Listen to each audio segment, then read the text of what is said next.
Hey guys, welcome back to the channel. This is a story about what if Naruto is able to make stronger jutsu. Before I start, please support for more amazing content, and do consider subscribing to my channel and share this video with your friends. This is written by SadPerson722 and link in description and support writer. Let's start the video. 8-year-old Naruto. Naruto, as usual, was being a relatively huge idiot in class. What else would he be doing? As Iruka-sensei turned around to explain the next boring concept in history, he not so subtly ripped off a piece of paper from his notebook, crumpled it up, and threw it, hitting Iruka-sensei on the back of his head, attempting to not laugh as his teacher turned around slowly. Naruto! Iruka-sensei roared as he turned around with his big head no jutsu activated. I told you to pay attention. Well, I would if it weren't so boring, Naruto complained, crossing his arms. Humph. I want to learn some cool jutsu. Of course, his cool jutsu being some sort of all-destroying fire or unstoppable genjutsu or maybe a huge chakra avatar. With wings and a sword, of course. Maybe add on being able to summon meteors down onto Sasuke's head. I wonder where those abilities are from. Cough, unstoppable Kakai Genkai cough. Sasuke, on the side of the room, lifted his head up and snorted. As if you could learn any jutsu dobe. You have a rare disease that stops you from learning anything. Sasuke's so cool. Screamed every fangirl in the class except for Hinata, who of course said, and Naruto-kun while blushing. And what is this strange disease? Naruto asked, wondering if it was why everybody didn't seem to like him. It's very deadly and its name is retardation. All the fangirls use fangirl item summoning jutsu to whip out signs proclaiming their eternal love for the almighty, noble, and handsome Uchiha Sasuke. Naruto Yubaka Sakura muttered, starting to get up and punch Naruto yet another time for yet another negligible reason. I'll have you know, team, that future Hokage Naruto Uzumaki can learn any jutsu. Any jutsu, Naruto declared dramatically, standing on top of his desk in an eerily Jiraiya-like pose. I am Naruto Uzumaki, future Hokage, keeper of unstoppable jutsus, Konohas. That was as far as he got before Iruka-sensei yet again showed his mastery of the big head no jutsu. Cough clone jutsu cough cough cough. Kiba coughed out in the back row with a stupid look on his face like always, Akamaru barking a couple times in response. Naruto muttered under his breath. Look Naruto, I'll talk to you later, just shut up for the rest of class, Iruka-sensei sighed. Of course Naruto could easily tell that meant ramen, and he immediately got up in an attempt to look attentive and hardworking. At least that was one way you could Naruto to shut up for more than 1 millisecond. Look Naruto, what will it take for you to be quiet in class? Iruka-sensei sighed out, crying anime tears discreetly over how flat his wallet looked. Naruto literally ate money in the form of ramen. Some cool jutsu would be great. Naruto exclaimed. Iruka-sensei sighed and ran his hand through his hair. Maybe another friend in the academy would be helpful. Fangirls out. Hinata can't have her in danger of fainting. Sasuke definitely not. Kiba no. Choji and Shikamaru just didn't fit Shino. Naruto, I think you could be friends with Shino. Maybe then you'll have something to do other than pranks, said Iruka-sensei. But he's creepy and always wearing a trench coat. Naruto complained. And he really likes bugs. You should talk to him, Naruto, Iruka-sensei said. His clan has a bunch of cool jutsu. Iruka-sensei incidentally knew that Naruto was a huge fan of cool jutsus. Really? Really? Naruto asked. He's going to be my friend by the end of the week. Naruto declared loudly. Shino was sitting next to a bush in a clearing on the edge of the forest. Looking for any kinds of insects. Shino? Wanna eat together? Naruto asked. Shino was confused for a moment, thinking this was going to be yet another prank that he would be dragged into. The first and last time he had been dragged into Naruto's pranks his bugs hadn't recovered for a full month. Sure, why? Because eating with a friend is more interesting than eating alone. Okay? Naruto said. Naruto soon sat down and started eating his lunch. Does your clan have any cool jutsu? Naruto asked while bouncing up and down and side to side. Yes, we have many jutsu based on our Kakeichu bugs. Shino responded. I am personally able to use the human cocoon technique. It allows me to suck chakra out of a certain target. My bugs also allow me to sense chakra much easier. That doesn't sound that cool, started Naruto, before Shino turned around with dark clouds on top of his head. I am very cool but nobody appreciate me, Shino muttered, using a hand to wipe away tears on his cheek. That's cool. Wait, can you watch me try to do the clone technique? I don't understand why I can't do it. Naruto cried, shaking his head. I will watch. Why? Because it would be beneficial to a new friend, Shino replied. Go ahead. I will watch. Bunshin no Jutsu. Naruto yelled out, and immediately 5 very misshapen clones formed in front of him. Come on! Naruto yelled, stomping his foot on the ground. Shino looked with a perplexed look. Naruto asked, so what's wrong? Shino waited a second before answering. It appears that you are overloading your clones with chakra. Why? Because you have some of the largest chakra reserves I have detected before. Really, Shino? Let me try this again. Bunshin no Jutsu. Naruto yelled, and this time, several hundred clones formed around them, all doing their own thing. Wow! I'm so cool! Naruto yelled, doing a small happy dance that was rather strange. I can make a bunch of clones now.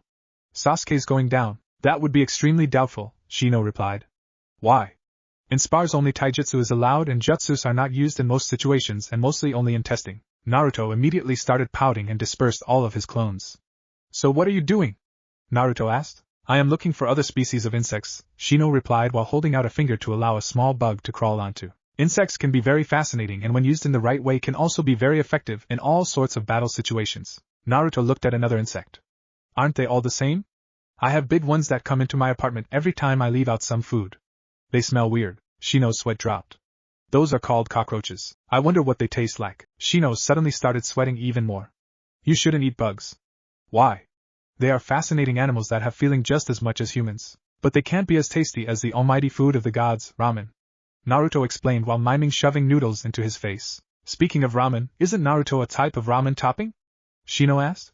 I believe it is a type of fish cake. It means maelstrom. Old man. Be prepared to lose the hat. I, future Hokage Naruto Uzumaki, has mastered the clone jutsu. Naruto yelled out. Allow me to demonstrate the powers of my new abilities, Bunshin no Jutsu. Immediately, dozens of clones appeared, all peering at the aged Hokage. Hiruzen laughed.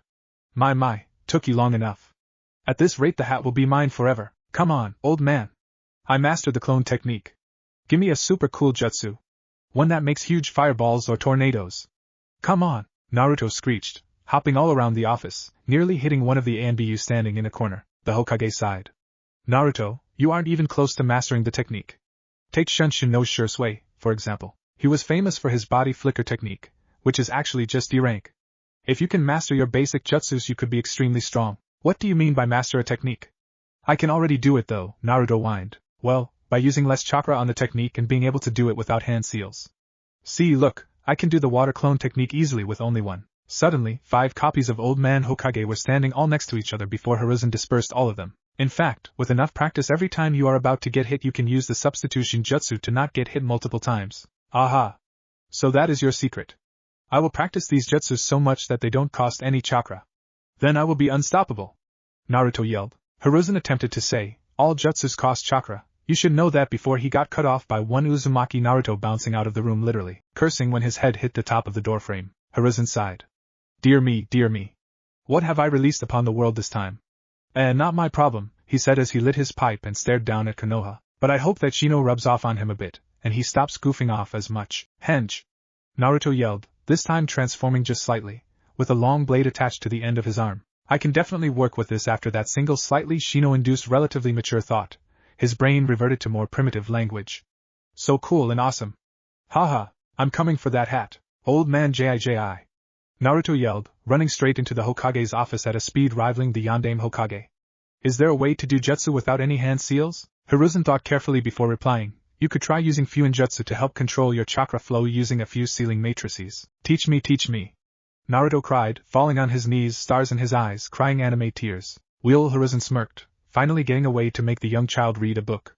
I could provide some very interesting reading material. Naruto waited for a second, thinking, deciding which would be better, the potential for the most awesome jutsu ever, in his opinion, or not having to sit down and read a book for more than 5 minutes. I'll give you this book, right here, Hiruzen said, pulling out the book from a shelf next to his desk. There were all sorts of books on the shelf, and don't forget all the storage seals on the shelves. He took out the book Fuinjutsu for Beginners, Storage Seals, Explosive Tags, and more. It was the default book for most beginners and had plenty of interesting seals in it. Hiruzen only hoped that Naruto wouldn't use the seals for his pranks. It would be a nightmare to deal with explosions and the like along with the usual. This book contains a lot of the basics like explosive tags, which make explosions, storage scrolls to store things in, and some basic barrier seals, the third Hokage explained. Naruto grabbed the book and quickly ran off, arms windmilling before running back inside.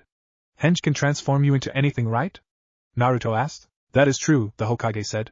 And he only got that far before Naruto zipped out of the room, knocking down several stacks of papers, no doubt to go and read his new book. The Hokage started crying anime tears on how he would have to clean up and reorganize the bane of humanity and Kage's paperwork. I wonder what Minato's secret to paperwork was, the Hokage thought. He always seemed to be done with his paperwork so quickly, and then I can finally open that letter he left me. Always wondered what's in it. A certain technique sat inside a certain scroll of sealing waiting to be utilized for its original purpose, not combat, not infiltration, but paperwork. 1 month later, I challenge you to a spar to see who is the superior fighter.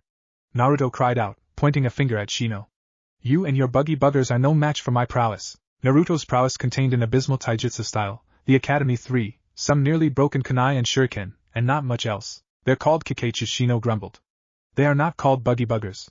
They are very special. Shino was very touchy about his family's bugs. He hated it when someone assumed that bugs were weak. Let them say that after they're getting sucked dry covered in bugs. Take that. And that. Wait, did you know I have Kikeichu in my apartment all the time? Naruto asked, with his minimal knowledge of bugs only knowing that bugs were small and had more than 4 legs. Some of them make webs in the corners, and some really tiny ones try to steal all my food. It's so annoying to get rid of them cause I can't stomp on them. Then I have the bigger Kikeichu that also come out when I leave food out. The ones that make webs are called spiders and the ones stealing your food I think would be called ants, and the bigger ones called cockroaches. Really? That's so cool. Wanna spar? Wanna spar? Naruto started begging with stars in his eyes like a certain character that can't afford any screen time. Imagine getting less screen time than a certain pet pig. I need to be able to defeat anyone, not saying I can of course, but other people require proof that I am superior to any of my classmates. I have a new trick, I will spar. Why? I wish to see your new trick. Shino liked to see new techniques because his Kikeichu could usually help him identify and replicate the technique, albeit weaker because his chakra was constantly getting leached. Writer's question, if his chakra coils are under constant strain shouldn't they be really big? My technique is unbeatable, Naruto declared before dragging Shino off into a forest clearing. There seemed to be infinite of these places judging from all the background scenes. Naruto held the ram seal, the one used in the meteor dropping thing. Get ready to face my unbeatable technique. Naruto yelled out. It is literally a work of art with how beautiful it is. A certain blonde explosive loving person and his partner puppeteer both sneezed. They looked at each other. Looks like we have some competition. Come at me. Shino walked up and launched a punch at Naruto's stomach. Naruto turned around the punch and attempted to counter with a hook, but unfortunately Shino was ready and launched a roundhouse kick from his inner leg at Naruto. Naruto grinned, before he repeatedly hinged himself so that he had a hole in his body right around where Shino's leg was. Think Obito keeping parts of his body intangible. This case Naruto keeping parts of his body gone via hinge. The kick went straight through. Ha! See?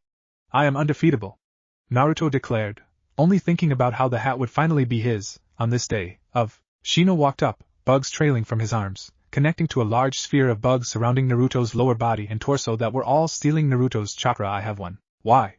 My bugs completely cover the surrounding area, leaving no room for your hinge.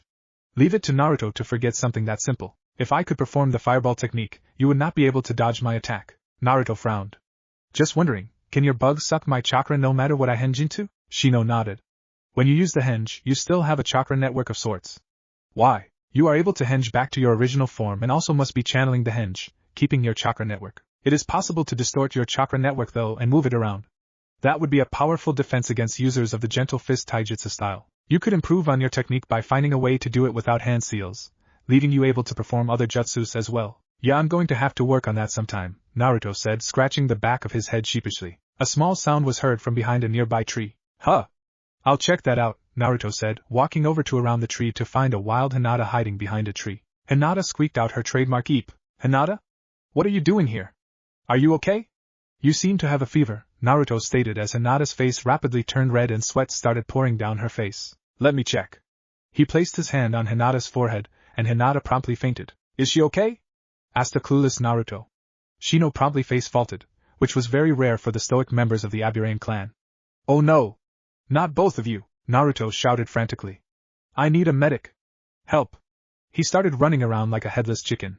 Oh dear, what if they died because of me? Then I get kicked out of the village because of it. And then someone kidnaps me. And then, a certain Kumo ninja with white hair sneezed loudly. Oh no! Is someone talking like me? What if they try to frame me for a crime, and then Reikage-sama must turn me over to the enemy side? And then that was as far as he got before his teammate hit him on the head. Hinata woke up to Naruto and Shino standing next to her. Hinata? Are you okay? A rather concerned Naruto asked. Are you sick? What happened? Was it a stroke? Hinata got up slowly, attempting not to faint valiantly. She started sweating very quickly while Shino raised an eyebrow at her. Eep, Shino asked, what were you doing? Would you like to join us in our training? He was pretty sure that Hinata liked Naruto, but the fact that Naruto didn't notice made him really have to suppress his urge to facepalm. He really hoped that Hinata wouldn't faint again. Unfortunately, that wouldn't be true as Naruto stepped forward, leaving his face mere inches from Hinata's rapidly reddening face. What happened? Naruto asked. He was truly clueless sometimes. And unsurprisingly, Hinata fainted again. Guess we just stay here until she wakes up again? Naruto asked, scratching his head. He didn't really know what to do when someone fainted. Was he supposed to dump some cold water on her? He was awakened from his musings by a comment from Shino. Your taijutsu is rather disappointing. I can tell you someone who would be more than happy to train you in that respect, Shino said with a smirk. This was going to be his first prank, his revenge for the time his Kakachu was splattered in bright kill me orange paint by one of Naruto's numerous traps and pranks. He had heard from his father and around Konoha about the almighty taijutsu specialist green spandex-wearing youth-loving Jounin, Mato guy. He isn't a sensei yet because Niji, Lee, and Tenten are only 1 year older than Naruto. This would be great. It would be the best if Naruto indeed start wearing large amounts of green spandex. Just let me introduce you to him. He has all sorts of really cool taijutsu skills, and with that, Naruto's fate was sealed. He would be cursed to spend an eternity with the devil known as Mato guy, Konoha's green beast. And this, Naruto, is Mato guy, Konoha's leading taijutsu specialist, Shino stated in a calm tone, attempting to not burst out laughing. Naruto looked at Guy for a second, frowning. Hello my young child, do you know about the power of youth? Guy had exactly 1 volume setting. Eardrum breaking loud. That was in fact another one of his abilities, and he had defeated countless opponents with. Maybe Naruto would be another poor soul who would be added onto that long list. That is a lot of green spandex, Naruto thought out loud. Guy heard this and of course went immediately into his nice guy pose, with a thumbs up and a loud ping. Orange is a very youthful color my young friend. I am proud that you are wearing it. However, green is much more youthful, and because you appear to be nearing your springtime of youth, I will present you with a gift. Naruto's jaw dropped to the ground and his eyes bugged out. What is it? What is it? Tell me. Of course, Guy whipped out a green jumpsuit. This fabric is extremely breathable and flexible. It is almost like you are wearing nothing at all. It will help fan your flames of youth. Naruto's sweat dropped at the sight. Naruto was having many second thoughts about having this insane man as a teacher, as long as any person who would wear or curse, another human being with so much green spandex. His eyes automatically wandered over Guy taking over his rather interesting appearance. What? What did you say? Asked Naruto, as that was the only thing he could do in this situation. You are too much like Kakashi with his cool and hip attitude. Don't worry. We can remedy this yet with just 100 laps around Konoha. Let us go my youthful student. Shino! Help! Screamed Naruto, before he noticed that Shino was nowhere to be found. There was no doubt that Shino knew this was going to happen. Shino, you traitor! Soon enough, Naruto dragged himself to bed after just a couple thousands of push-ups and stuff. He even had to start to wear weights. Ramen, I can see you, Naruto said as he dragged himself up the stairs. He's delirious, Shino said triumphantly. I have succeeded. My revenge is complete, he said in his normal monotonic voice. He then proceeded to walk over to Naruto's side trying not to laugh, pulling up his trench coat higher up above his mouth. How was training, Naruto? Shino asked, pretending to look concerned. Why did you leave me with that crazy green Jounin? Naruto moaned. Shino's sweat dropped. I thought I was going to die. Can you help me get inside? Could you help me? No, it is okay. You can drag yourself to your bed alone. Why? I have some chores to do once I get home and would rather not have to waste time that could be used for doing chores. Of course, Shino didn't really have any chores, but Naruto really didn't need to know that. It was better that way, and Shino had to milk the moment for as long as he could. Why have you forsaken me? Naruto moaned. What did I ever do to you to deserve such torture? Shino of course started into what happened to his poor Kakachu and the time they were covered in bright orange paint that took forever to fall out. Can you imagine a swarm of orange bugs attacking you and looking threatening? Even though this was the case on the first day, Naruto picked himself up to go train with the beast known as Mato guy. His methods were quite brutal, but they did turn out results. Naruto found out that his healing factor was very nice to have when training in the dangerous conditions. Shino! We shall spar this instant! Naruto cried out, holding another Jiraiya-like pose. He had toned down some of his idiocy by a notch or two, but he still had what he called a flair for dramatics. Shino didn't agree and found Naruto's personality quite scary. He had learned a modicum of common sense, something that which all ninjas seem to lack. Don't just leave him for dead, chop his damn head off. I found the perfect training ground. Come to training ground 23. It's just perfect. When Shino got up to actually go to the training ground, he soon arrived before a kunai was straight at him. Shino dodged it of course, only for a bucket of paint on top of him to flip over and dump its orange contents. Then came the pit traps, the saban launchers, the mazes of Ninja Wire. Anko would be proud and call it her new playground. Shino eventually made it to the center of the training ground after being dunked in paint, hosed with water, and Saban sticking out of him with a murderous expression on his face while he watched Naruto recline on a hammock he hung between two trees, casually eating a stick of dango. Hi Shino, what took you so long? His voice trailed off as he saw Shino's expression on what would normally be a calm Aburain face. Hee I got to go, Naruto cried, running away as fast as his feet could possibly carry him. I won the spar cause you showed up too late. Shino fumed silently by himself before he marched up to the hammock. There was a note saying don't worry, paint disappears after an hour or two, following drawing of a chibi Naruto holding up a peace sign. At that exact moment, he got sprayed in the face with orange paint, a banner with the word sucker written on them appeared. He sighed before waiting until the paint would all disappear. Guess what happened earlier, Iruka-sensei? Naruto practically yelled. They were getting ramen as a bribe to keep Naruto from playing around in class too much. Harness the power of ramen bribe jutsu. What was it this time? Iruka-sensei sighed. Who did you prank? Who got mad at you? What do you have to clean? And what favor did you need from me? It always happened like this, from the time he painted the Hokage monument to the time he dropped Mizuki into a pit of dog poop. Many screams were heard that day and many a student could never look at Mizuki-sensei the same again. Come on, it's not always like that, Naruto whined, pretending to be insulted that his own sensei would think of him this way. Like that time when Naruto honestly could not think of a time where he had not at least mentioned one of those subjects. That didn't really say anything good about his habits. This time, I got Shino. I beat him in a spar. Iruka raised an eyebrow. How did that happen? He asked, not really believing him. I built a bunch of traps in the training ground and he got covered in paint and dog poop. I am the greatest. Iruka's sweat dropped. I don't think that really counts as a spar if you pre-trap the entire training ground. Naruto literally deflated at that statement, while I am quickly rushed to comfort him, shooting glares at Iruka-sensei for making her Ototo depressed. Iruka winced for a second. GG. I finished the book. So how do you channel chakra through seals?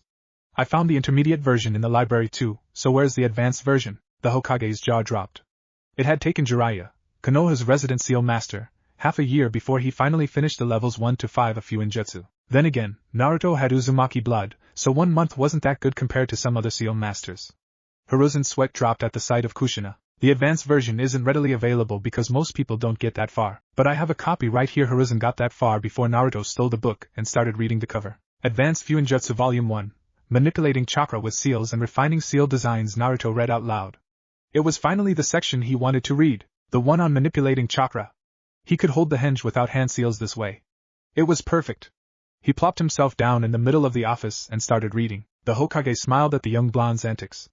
Naruto, would you please get out of my office? I have business to attend to and paperwork to do, he said as he started crying anime tears. Paperwork doesn't seem that bad, Naruto started.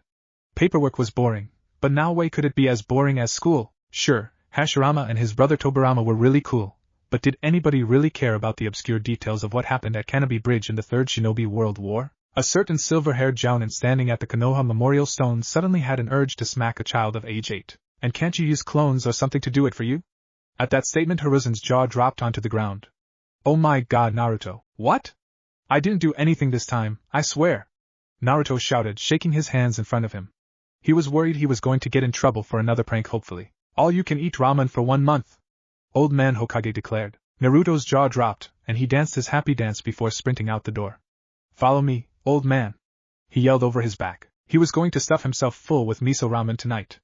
Extra pork, soft noodles, delicious broth, large amounts of sodium, so much that it's unhealthy. What could be better? The Hokage opened up the package Minato sent to him. On the front, it said open when you have found out the secret to paperwork. So, what else was there to do other than open it? He extracted a letter along with a target, at which he frowned at. Hello Sarutobi, it seems you have finally figured out the ingenious solution to defeat paperwork. Harness the awesome power of shadow clones. I enclosed a target for you to hit your head on. No more is needed to be said on what happened afterwards. However, it is a common rumor among ANBU that one day the Hokage went senile and started banging his head on something, sobbing something about clones. Chapter 3, Graduation Exam Day, Naruto age 12. Time for the written test. Iruka-sensei announced, with most of the students giving a collective groan. However, of course Sakura would start yelling about her eternal love for Sasuke and how the test would be easy. Sasuke, Shino, and surprisingly, Naruto, all stayed quiet while Shikamaru let out a loud snore at all the noise. Choji just kept on eating his chips, frowning when he ran out of his last bag of his special edition chips, reaching for another bag out of nowhere. As Iruka-sensei started handing out the written tests, Naruto stretched back like a lazy cat in the sun, yawning a little bit. The written tests weren't too hard when he had at least Kurama to give him all the answers. He knew everything, probably because he was there in history in some shape or form. Flashback. Naruto woke up in a dark sewer, feeling the effects of chakra exhaustion. Don't feel so good, he groaned, placing a hand on the wall to steady himself. Where the hell am I? He asked himself. He walked in the direction that the pipes were going through an extremely large and illogical sewer complex. Naruto could have sworn that his path should have intersecting with another hallway already. He soon walked into a large room with a large gate in the middle.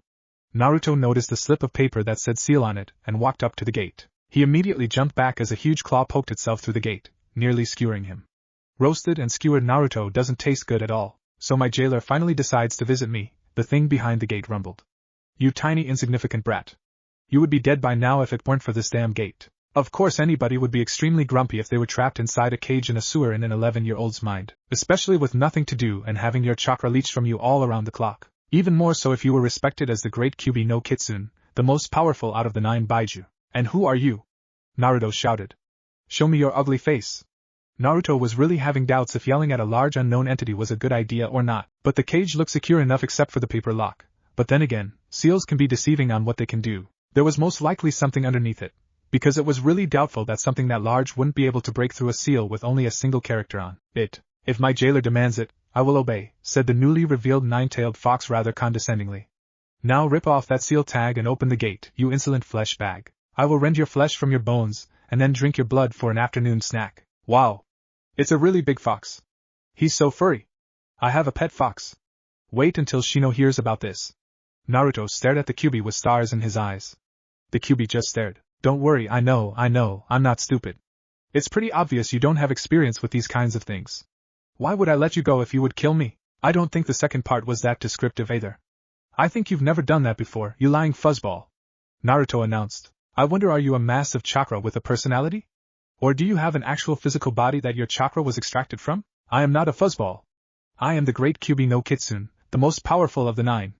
I am. With Naruto's obvious lack of manners, he interrupted. Naruto mused. What's your real name? You can't be called Kyuubi, can you? That just sounds weird. I wonder then what I would be called. 6 Whiskers? That would be kinda cool, though. Naruto's voice trailed off, lost in his thoughts. So, what's your name? My name is Naruto Uzumaki. I'm going to be Hokage someday. And flashback. The Kyuubi had eventually told him his name, Kurama. It wasn't very hard to convince him. All Naruto had to do was promise not to annoy him for a month. Take the power of the be annoying so much that they cry no jutsu, a very advanced torture technique that Naruto had mastery of, which came as no surprise to anybody who knew him. They were sort of friends, with Kurama promising to lend Naruto chakra occasionally. Naruto also had let the Kyuubi out on occasion by letting him possess a shadow clone. Naruto looked down at the written test. Who was the wife of the first Hokage? Naruto sighed. This was going to be a long test if all the questions were like that. Kurama, give me the answers. At least he could always do that. It was too troublesome. Shikamaru suddenly sneezed. Troublesome. Someone other than me just said troublesome, to actually do the problems himself. It was soon the taijutsu test, and everybody flocked out to the ring where the tests would be held. There, however, was a very interesting surprise there. There was one, and then there was two. A wild green spandex wearing guy and another one displaying a proud bowl cut, the same eyebrows, and the same eye-burning spandex. Lee called out, Yash. Hello there, the most youthful Naruto. We came here to observe some of the academy graduates' taijutsu skills. If you do not win, I will do 5,000 push-ups. If I cannot do that, I will do 10,000 sit-ups. If I cannot do that, you are so youthful, Lee. Naruto gagged and closed his eyes before they could be burned out of his skull. A few unlucky students who happened to be watching all fainted at the sight of the sunset genjutsu. It was said that Guy and Lee had no control over chakra. But yet it was right here, a sunset in the background where it should not be. Alright class, Irika announced. We have 2 special visitors here today. We have Konoha's leading taijutsu specialist, and his mini-Mia Hamsari, one of his genin, is here to observe our taijutsu. We have a bonus session after this where we watch a spar between the two. Most of the girls didn't have any reaction to this statement. Instead, majority of their eyes were all trained onto Guy's face, more specifically his huge, XXL size extra bushy eyebrows. There were several comments, from that they were fake and glued on to that they were actually fuzzy caterpillars. Naruto did a heavy facepalm in response to the girls who, though the latter, Kiba, of course, had a different reaction. There's no way any of these weirdos are good at anything. Look at them, Lee. He has not reached his springtime of youth yet, so let us show him what it is like by doing 2,000 one-handed push-ups. Many a kid fainted after hearing the number. Naruto had come to expect that, having spent time with Guy and then Lee. He had to fight not to get infected with the disease known as the springtime of youth, which had symptoms including wearing green spandex and being slightly insane. There were 3 known carriers, Mado Guy, his father Mado Dai, and his apprentice Rock Lee. YOSH. If I cannot do that, I will run 500 laps around Konoha. If I cannot do that, I will do 4,000 sit-ups. If I cannot do that, I will. Say no more, Lee. We will show these students the power of the springtime of our youth, yelled Guy, enveloping Lee in, you guess it, a man hug. Was there no volume controller on him? Guy-sensei, Lee, Guy-sensei. When Kiba got an eyeful of the all-overpowering sunset genjutsu, he fell back on his head, mouth wide open. So much for not being good at anything. They had unstoppable genjutsu, proclaimed so by other jounin and not restricted to Kakashi, Kurenai, Asuma, and many others who had witnessed the horrors of such, with Kurenai admitting she had no technique that could be more powerful than the sunset genjutsu. And so the taijutsu test began. It wasn't much. Like always, Choji and Shikamaru got paired and Shikamaru did the bare minimum to pass. His mother would have been too troublesome if he didn't pass, he said. Sasuke beat up a fangirl, all the fangirls got beat up, Ino and Sakura got in a catfight so bad evenly winced at the sight. How the hell did they pass? And all other things that happened such as a way of the world. In the end, when it was Naruto, Mizuki volunteered himself to go against Naruto because there were an odd amount of students in the class. Of course Mizuki chose to go full out against Naruto. And though Mizuki was definitely of that Chunin rank, Naruto's training left him at the speed of a low to mid jounin star. Naruto never thought that he would ever say this. But God bless Guy and his training. Naruto of course knew that Mizuki would pull something like this, so he left his weights at home.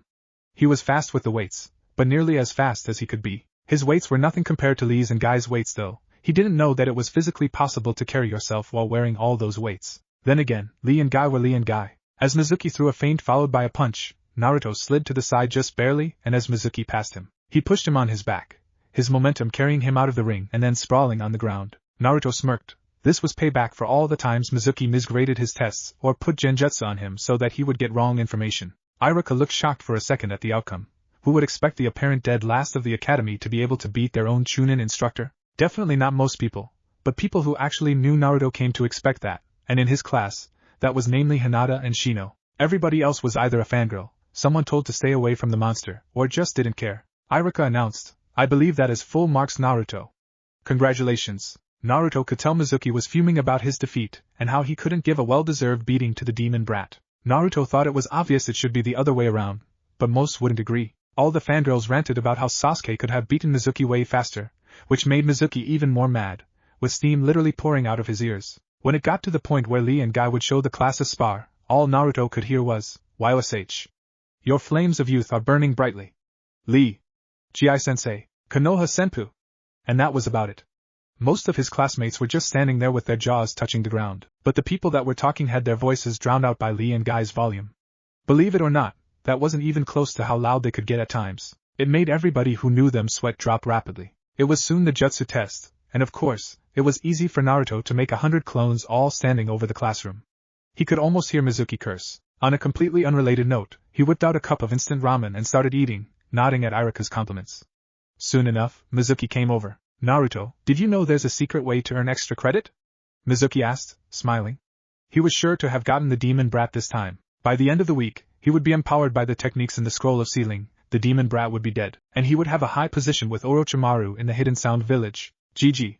Mizuki-sensei asked me to steal the scroll of sealing.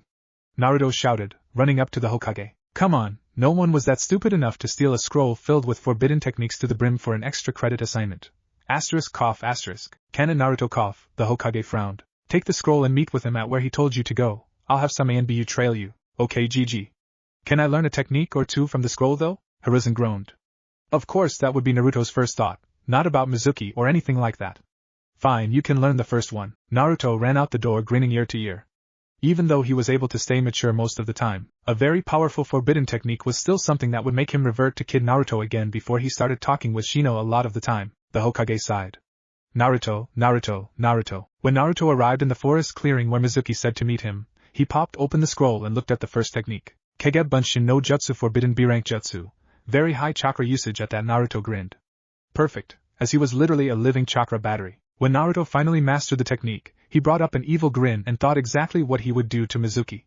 This would be a masterpiece. Kage Bunshin no Jutsu. Suddenly, 10 more Narutos popped up to help with the group effort, all somehow conjuring prank supplies out of nowhere. They immediately got to work setting up all the pranks Mizuki would pay, and Naruto's revenge would be very delicious indeed. He could only imagine what Mizuki would look like after all this. Naruto woke up.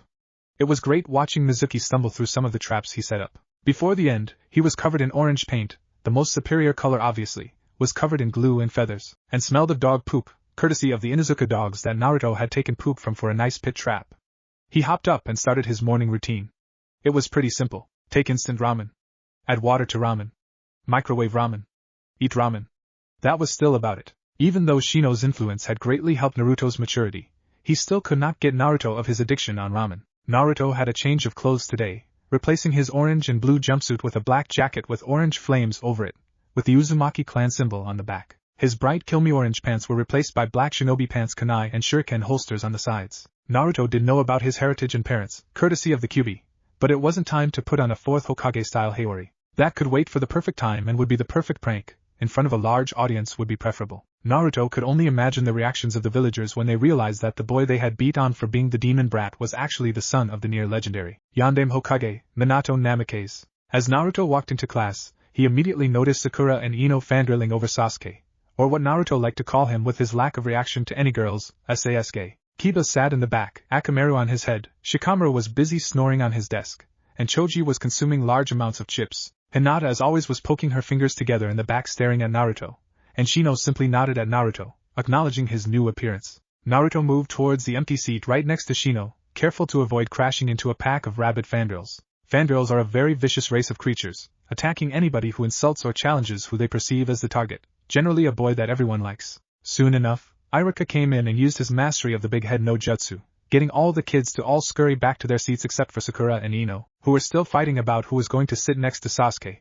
Everybody's sweat dropped at the sight. If you do not get into your seats right now, Sakura and Ino, you are being dropped from the ninja program. And people said Naruto was a demon? Even the Kyuubi couldn't compete with how Iruka-sensei said that last statement. I heard that flesh bag, I can be way worse than that dolphin of a teacher of yours. Naruto chuckled at Kurama's words. At his heart, he was just a fuzzball that wanted to pretend to be scary. Sakura ended up pushing Ino off the chair when they both attempted to sit on it, and Naruto just snorted. And they called him an idiot. Clearly they hadn't seen themselves. The kunoichi in this class were all hopeless. Of the kunoichi of the year was Sakura of all people. Team 7 is Uzumaki Naruto. Naruto didn't visibly perk up at that, but he did focus a bit more. Harino Sakura. At this Naruto groaned. He had a banshee on his team. Sakura, of course, with her lack of manners, yelled, "Why do I have to be with the dead last?" Naruto sunk even lower in his chair than he thought possible. This was going to be a long haul until he would get promoted, though Chunin. He just had to be stuck with this pink-haired, flat-chested, big four-headed ass. Unruffled, Iruka continued on. And Uchiha Sasuke, under Jounin-sensei Hatake Kakashi. Sasuke just grunted out a classic Uchiha HN. Naruto honestly wondered if that was how all Uchiha talked to each other. He could just imagine. HN? HN HN HN. HN HN? HN. HN HN. HN HN HN. HN HN. Yep, Naruto was really happy there weren't any other Uchiha to grunt. He had enough grunts from one Amo Uchiha. He met Shino's eyes and communicated, "Please save me from this horrible fate. I have ramen to eat, things to do. Please." Shino of course just smirked back. The rest of the team assignments went through, and Naruto was feeling thoroughly jealous of Shino's team assignments. He really shouldn't have continued on pretending to be the dead last, and in Shikamaru's words, this was going to be extremely troublesome. Even though Shikamaru had a banshee on his team, he at least had Choji. Naruto, on the other hand, was cursed to spend an eternity on a genin team with not just a banshee, a moody emo bastard. This was going to be terrible, and Naruto wasn't too sure if he was just going through torture for his crimes as his past lives. He was really confused about that. Soon enough, all the other newly minted genin filed out of the classroom with their new on-time Jounin senseis, with Kiba sticking a tongue out at Naruto, who just grumbled incoherently in response about the unfairness of it all, not only having the worst possible team, but also the worst possible sensei. Come on. Naruto's RNG was pretty terrible. Naruto shifted in his seat, groaning at how late his sensei was being. He didn't know it was physically possible to be so late to meet your students. Sakura kept on either raging on how their sensei late, and how it would affect her Sasuke-kun, or how handsome her Sasuke-kun was. Possessive much? He didn't know whether or not to feel relieved or apprehensive when someone finally poked his head through the doorway, wearing a face mask, forehead protector covering his left eye, and somehow gravity-defying silver hair. Their new sensei paused for a moment before saying, "Meet me on the roof," before disappearing in a shunshin. Well, two can play at that game, Naruto thought, before disappearing into his own shunshin. Kurama had taught him how to do the D-rank technique, but he wasn't even close to the mastery of it like Shursui. If Madara is bringing a meteor or whatever on top of you, just shunshin the hell out of there. Kakashi seemed surprised that one of his genin knew the D-rank technique but didn't show it because he had to keep his cool and hip attitude up for Guy. God forbid Guy stop thinking that he was cool, or even more, his cute little maybe soon-to-be students. Of course, Kakashi's first line of defense was up, his Ika book that was shielding his face, and then of course he had his multiple masks. It was the easiest way to get people to think he was relatively expressionless. Not many people had seen under all the masks. The only problem was that it got stuffy under all the masks sometimes and his neck would start sweating bullets. Naruto just sat there and lied down, unlike what he would expect from the dead last of the academy. Maybe this year's results were screwed up, knowing that the kunoichi of the year was a fangirl of all things really made someone doubt if the results from the academy were even close to correct. Soon enough, Sasuke, with Sakura in tow, begging for dates or complimenting, again, her Sasuke-kun, walked up. Naruto could see visible irritation on Sasuke's face because of getting to the roof after Naruto. Of course, Sakura started her rant yet another time. Naruto, stop trying to look cooler than Sasuke. You're just the dead last. You'll never be as good as Sasuke. Naruto groaned as Sakura continued on with her monologue. He knew about Kakashi and his habits, so there was one thing he could do that would be great and perfect for the occasion, in honor of their new sensei. Sakura. Did you say something? Naruto asked, holding a Fuinjutsu book in front of his face that he whipped out from nowhere. He had studied the ways fangirls summon random items and could do a less effective imitation of the technique. Kakashi smiled so hard it looked like his eyes were trying to escape his face. Kakashi was visibly trying to restrain himself from punching a fist in the air. He could have a mini-me, finally. Guy could no longer say that his rival didn't have his own personally. Naruto, you baka. I said. Calm down, bubblegum, Kakashi said, squatting in front of them. So introductions. Name, likes, dislikes, hobbies, goals. You first, bubblegum. Sakura was visibly annoyed at the name, while Naruto snickered at her facial expression. Keeping Sakura around wasn't for manpower in fights, it was more for comedy. He could just think of all the jokes he could make at her expense. He didn't feel bad for her at all, considering that she attempts to punch everybody even if they did nothing wrong. Why don't you go first, sensei? Give us an example. Sakura asked, obviously thinking that she had just outmaneuvered her sensei. Kakashi considered that for a moment before nodding. Naruto could feel that without a doubt that he was smiling ear to ear under that mask of his. It would be nice to have a face mask like that.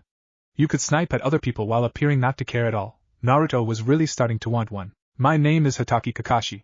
What I like is none of your business, what I dislike doesn't really matter. I don't have many hobbies, and I don't feel like telling you my goals, well, because they are mine of course. Sakura just gaped at that statement. The only thing we got from that was his name. So, I believe you were going first, Pinkette? Sakura frowned yet again at her second new nickname. My name is Haruno Sakura. My likes are at this, she giggled at Sasuke, causing both Kakashi and Naruto to groan very loudly mentally. I wonder if she could meet me, Kurama commented. I wonder how she would react to that. 20 Ryo, she just sits there and waits for her Sasuke-kun to save her. Even I wouldn't take that bet, Naruto thought back. Kurama just snorted. My dislikes are Naruto Baka and Ino Pig. In response to that, Naruto just nodded and said me too for head girl. The feeling is mutual. At that, Sakura growled and attempted to hit Naruto, but Naruto wasn't stupid enough to just let her hit him. Naruto just dodged by a hair's breadth every single time. Sakura, Kakashi said. You were saying? Sakura immediately sat down again. My hobbies are doing my makeup and hair and my goals are in yet again, she giggled and looked at Sasuke, who looked distinctly disgruntled at having to be on a team with a banshee fangirl. Naruto honestly thought that he would rather be on a team with Ino. At least she knew some jutsu that she could use to fight. You next, Blondie. Kakashi announced, curious to see what his future mini-me was like. Naruto just nodded and started. My name is Uzumaki Naruto. I like ramen and I dislike banshees, fangirls, and girls with large foreheads. He emphasized each word, looking at Sakura each time. Kakashi snickered at that while Sakura gained a tick mark in the corner of her rather large forehead, and Sasuke snorted. So much for a mature emotionless sensei, and an emo bastard teammate. Naruto continued. I enjoy reading some of my books on various topics. At that, Kakashi nodded sagely. That would make it much easier to convert Naruto to the religion of Ika if he already enjoyed reading. Ika was, after all, the pinnacle of all literature. My goals for the future include becoming Hokage. As if Naruto Baka could ever become Hokage. Sasuke will be the future Hokage. Right, Sasuke-kun, she said. Sasuke looked slightly disturbed and for once communicated with his eyes. Save me from this terrible fate, I beg of you. Please, and you last, Amo. Sasuke looked slightly annoyed at that nickname, even though in Naruto's opinion it was an apt description. My name is Uchiha Sasuke. I have no likes or dislikes or hobbies, and my goal for the future is to restore my clan and kill a certain person. Kakashi and Naruto instantly knew who that person was. Sakura on the other hand just started fussing over Sasuke and talking about how cool he was. So tomorrow, meet me at Training Ground 7 for the Genin test, the real Genin test. Sakura suddenly started screaming about how they had already taken the test, but Kakashi shut her up quickly. Don't eat any breakfast, you'll just throw up. And don't be late. 7 o'clock sharp. It was already 10, and Sakura was ranting about the lateness of both Naruto Baka and Kakashi-sensei. Right after she said that, one of the people in question, Naruto, strolled up, holding a cup of ramen in his hands that he was eating from. Ramen, Naruto Baka. Why were you so late? And why are you eating breakfast? Kakashi-sensei told us not to. Sakura was visibly mad while Sasuke looked mildly annoyed, just sitting next to a log. Sakura was also slightly jealous that Naruto had thought to actually eat a breakfast, and she didn't. Sakura, Kakashi-sensei never told us we couldn't eat breakfast, and in response to the first one, I had to go help an old lady carry her bags to her house. She was having a really difficult time, you know. You should respect the elderly. Right after that, Kakashi dropped in, secretly cheering at how Naruto had another one of his habits, giving extremely outlandish or strange reasons for being late. He really was going to have a mini-me if this team passed. The point of this test is to get a bell from my belt. I have 2 bells for you to take, and if you don't get one, then you are sent back to the academy. Kakashi announced. If you don't manage get a bell, you will be tied to a log without lunch. Sakura and Sasuke simultaneously cursed mentally. Damn, I should have known that Kakashi would pull something like this on us. Sakura though felt a little happier. Naruto Baka will get sent back to the academy, and then I can be on Sasuke's team. The power of love. She sounds like a gorilla, doesn't she? In fact, she looks like a gorilla, sounds like a gorilla, has the intelligence of a gorilla, and acts like a gorilla. Therefore, she is a gorilla. It makes perfect sense. Smallest plot twist ever, because it was expected. Kakashi had taken out Sakura with an E-rank genjutsu, which according to the academy reports she should have been able to dispel it. Of course the academy records were completely screwed up. They said Naruto had no talent, and was loud and disruptive in class. So much for all genins' educations. This wasn't bad, this was just simply terrible. Sasuke had put up a good fight, for a genin, and Kakashi was currently looking for Naruto. He soon enough found his sitting on the ground next to a tree, his back towards the trunk and reading a book. Kakashi-sensei, I know you're there. You can come out now, Naruto called out. Kakashi was visibly confused on how a genin managed to sense him in a forest. He was supposed to be good at infiltration and camouflage, and those kind of things.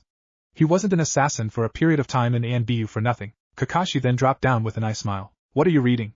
He asked. I was reading a Fuinjutsu book earlier, but I finished it, Naruto said. Now I'm reading the new volume of Ika Ika because I got bored. Kakashi gaped at that statement. There was no new Ika Ika, and Kakashi, self-proclaimed biggest Ika Ika fan, knew that was true. The author sent me a special edition, early release edition for some reason. Said something about knowing my parents really well or something like that, I think. I'm just rereading it. It's not bad, but I don't think it's that good either. You know, if you pass us, I'll give you this book. Kakashi frowned internally. He couldn't let himself get bribed into letting a team pass. I know the point of the test is teamwork, Kakashi-sensei. But Sasuke would just brush me off and Sakura would follow him, more likely attempting to punch me instead of actually trying to work together. That definitely sealed the deal. You pass. He yelled, showing Naruto his own version of guy's nice guy pose. Can I have the book now? Please? He had stars in his eyes and anime tears pouring down his face, at which Naruto's sweat dropped heavily. Fine. Kakashi immediately snatched it up and stuck his face into the book before starting to blush immediately. Ooh, you naughty boy, he mumbled. Naruto's sweat dropped at Kakashi again, and asked, so should we be getting them? How about a spar first? Kakashi asked, wanting to gauge Naruto's skill. You are welcome to attack, Naruto said. But watch out, I know kung fu. He started making random noises similar to Jiraiya's when he was posing on top of his toads. Kakashi just raised an eyebrow and body flickered up to Naruto, readying a punch. When his fist was about to make contact, parts of Naruto's skin started glowing and the fist passed right through him. Like my Fuinjutsu, flowing henge, Nani? Kakashi asked, raising an eyebrow. Naruto just grinned in response, rolling up his sleeves to show delicate seals. There were characters upon each tenketsu, designed to channel chakra via the Fuinjutsu versions of hand seals, more specifically, in the way of a henge. It was a simple design, as the seals that he had on his back acted similarly to a Byakugan, having a thin layer of chakra covering his body that, when disrupted, would activate the henge, causing Naruto to constantly henge into a form such that the object would constantly miss him, forming a hole around the object's shape. Like my fluid henge technique? It requires level 8 to 9 seal mastery, Naruto shot back at him smugly. I am literally intangible, even towards most jutsu. The ones I can't dodge I just use the substitution jutsu on, and this is perfect if you are able to use shadow clones. Kakashi was impressed to say the least, as a 12-year-old genin being at that good at seals was extremely rare, better than Minato even. Naruto suddenly henged again normally, but this time with large spikes protruding from his arms. Shall we dance, sensei?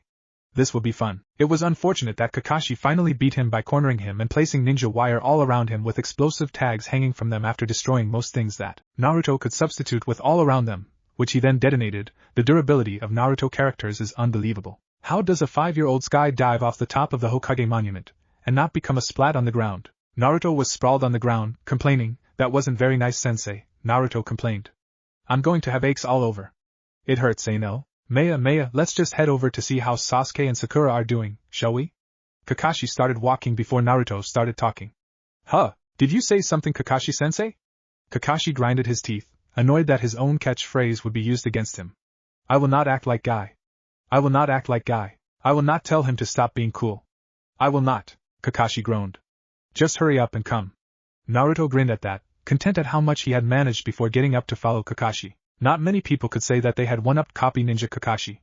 This was just great. Kakashi started. I am very disappointed in both of you that you two did not manage to see the true meaning of this test. If it weren't for Naruto, you would have failed. Can you guess what the point of the test was? Sasuke and Sakura both didn't answer the question, but Sakura started yelling that he couldn't fail Sasuke because they were meant to be together. Naruto could literally feel himself slowly dying inside after listening to Sakura talk. It actually hurt.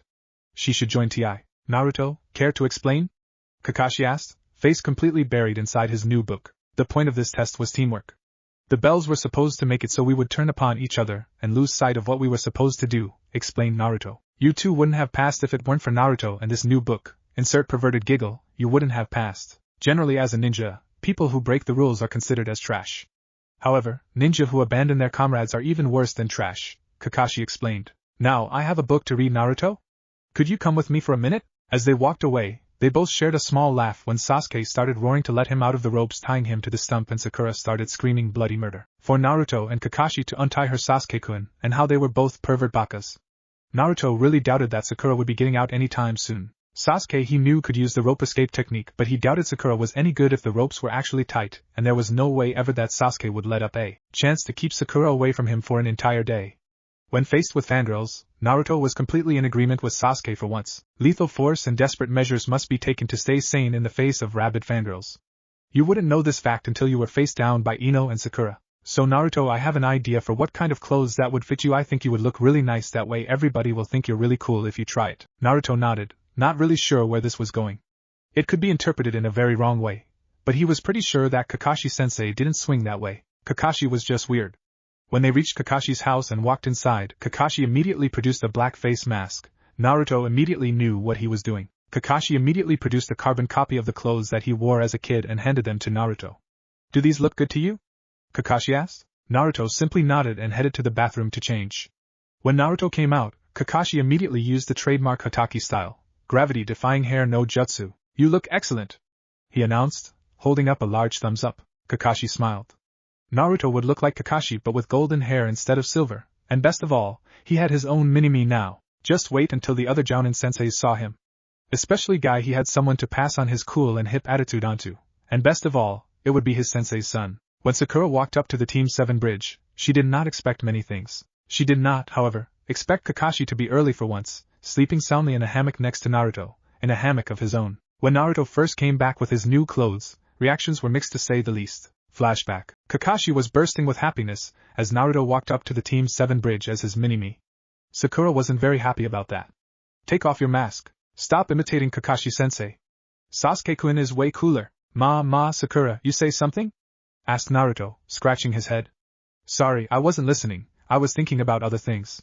Sakura was fuming, she's mouthing. At that, Sasuke had a better reaction. He didn't really care about what the dobe did or didn't do. He was still annoying. But Sasuke was still pissed about that time they sparred all out, and they lost because of Fuinjutsu or something. Sasuke summarized this with one detailed HN.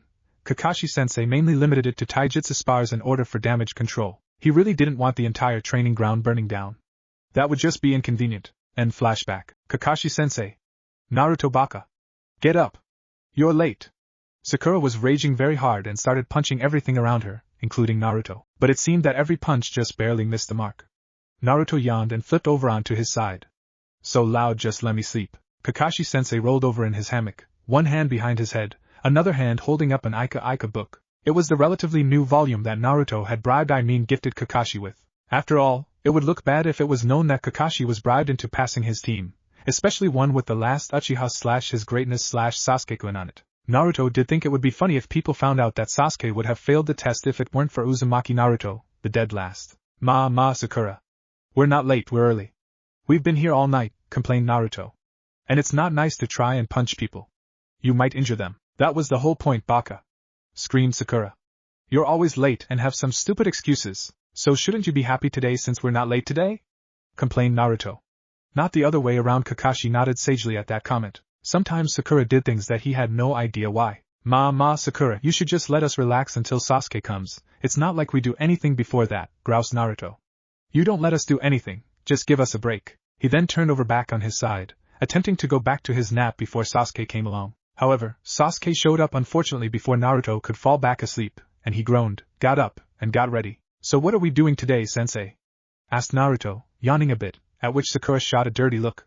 "Can we do a C rank? It's getting boring catching Tora." Naruto and his team had set up a new record of catching Tora. The old record holders was Team Guy, who came in at 1 hour, 7 minutes, and 32 seconds. The old record was 3 hours. Naruto's new record happened to be exactly 4 minutes and 21 seconds. Naruto and Tora had, after all, reached an agreement. Flashback. "Hey Tora! I just want to talk," yelled Naruto, holding Tora away from his face in order to not rip his mask. "Those were expensive, and they didn't exactly grow on trees." "Meow what?" Tora asked, intrigued at the fact that a genin was asking the cat for a deal. "If you let me catch you every time we get this mission, I can teach you a trick or two," started Naruto. "This could be beneficial for both of us." "Meow meow, what trick?" "Meow meow meow meow, I would like to see where you are going with this," responded Tora. Naruto could incidentally understand most animal tongues courtesy of the Kyuubi. Naruto wasn't sure where he wandered off to. He was probably in the woods. Kurama generally didn't make trouble and just liked hanging around. He really enjoyed scaring and creeping people out. Naruto couldn't really understand why that would be one of his hobbies when he was such a cute fuzzball. "I heard that," the Kyuubi shouted in his mind. "Imagine being able to walk up walls or walk on water. Most genin can't even do that." "Meow meow meow, I'm interested." "Meow meow meow meow meow www meow mo meow, teach me right now, right? And can I use your house as a hideout sometimes?" Naruto smiled deviously, rubbing his hands together. The other genin teams would be screwed over. "Sure, so let's start," he decided. He brought Tora over to Training Ground 7 and set him on discovering how to use his chakra and start his training. End flashback. Naruto could only imagine the expressions of the genin assigned to that terrible mission. In fact, Tora learned water walking and wall walking really quickly, just a few days of tutoring. That was much better than most genin. Tora had become a pet of sorts to him that came and went depending on what was happening.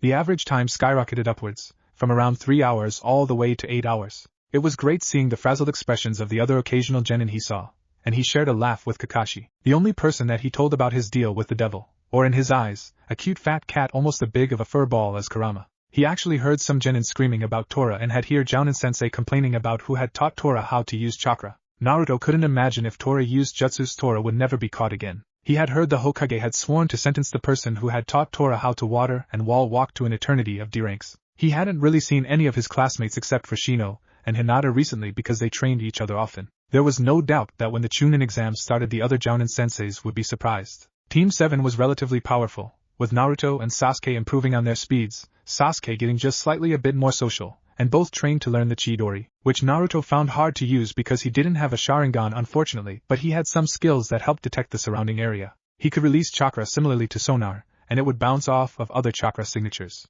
That had been a stroke of genius for him that day. "I guess we can try a C rank. I believe most of you are ready," Kakashi stated with a small look in Sakura's direction. Sasuke snorted another HN like always and also like all of the Uchiha clan.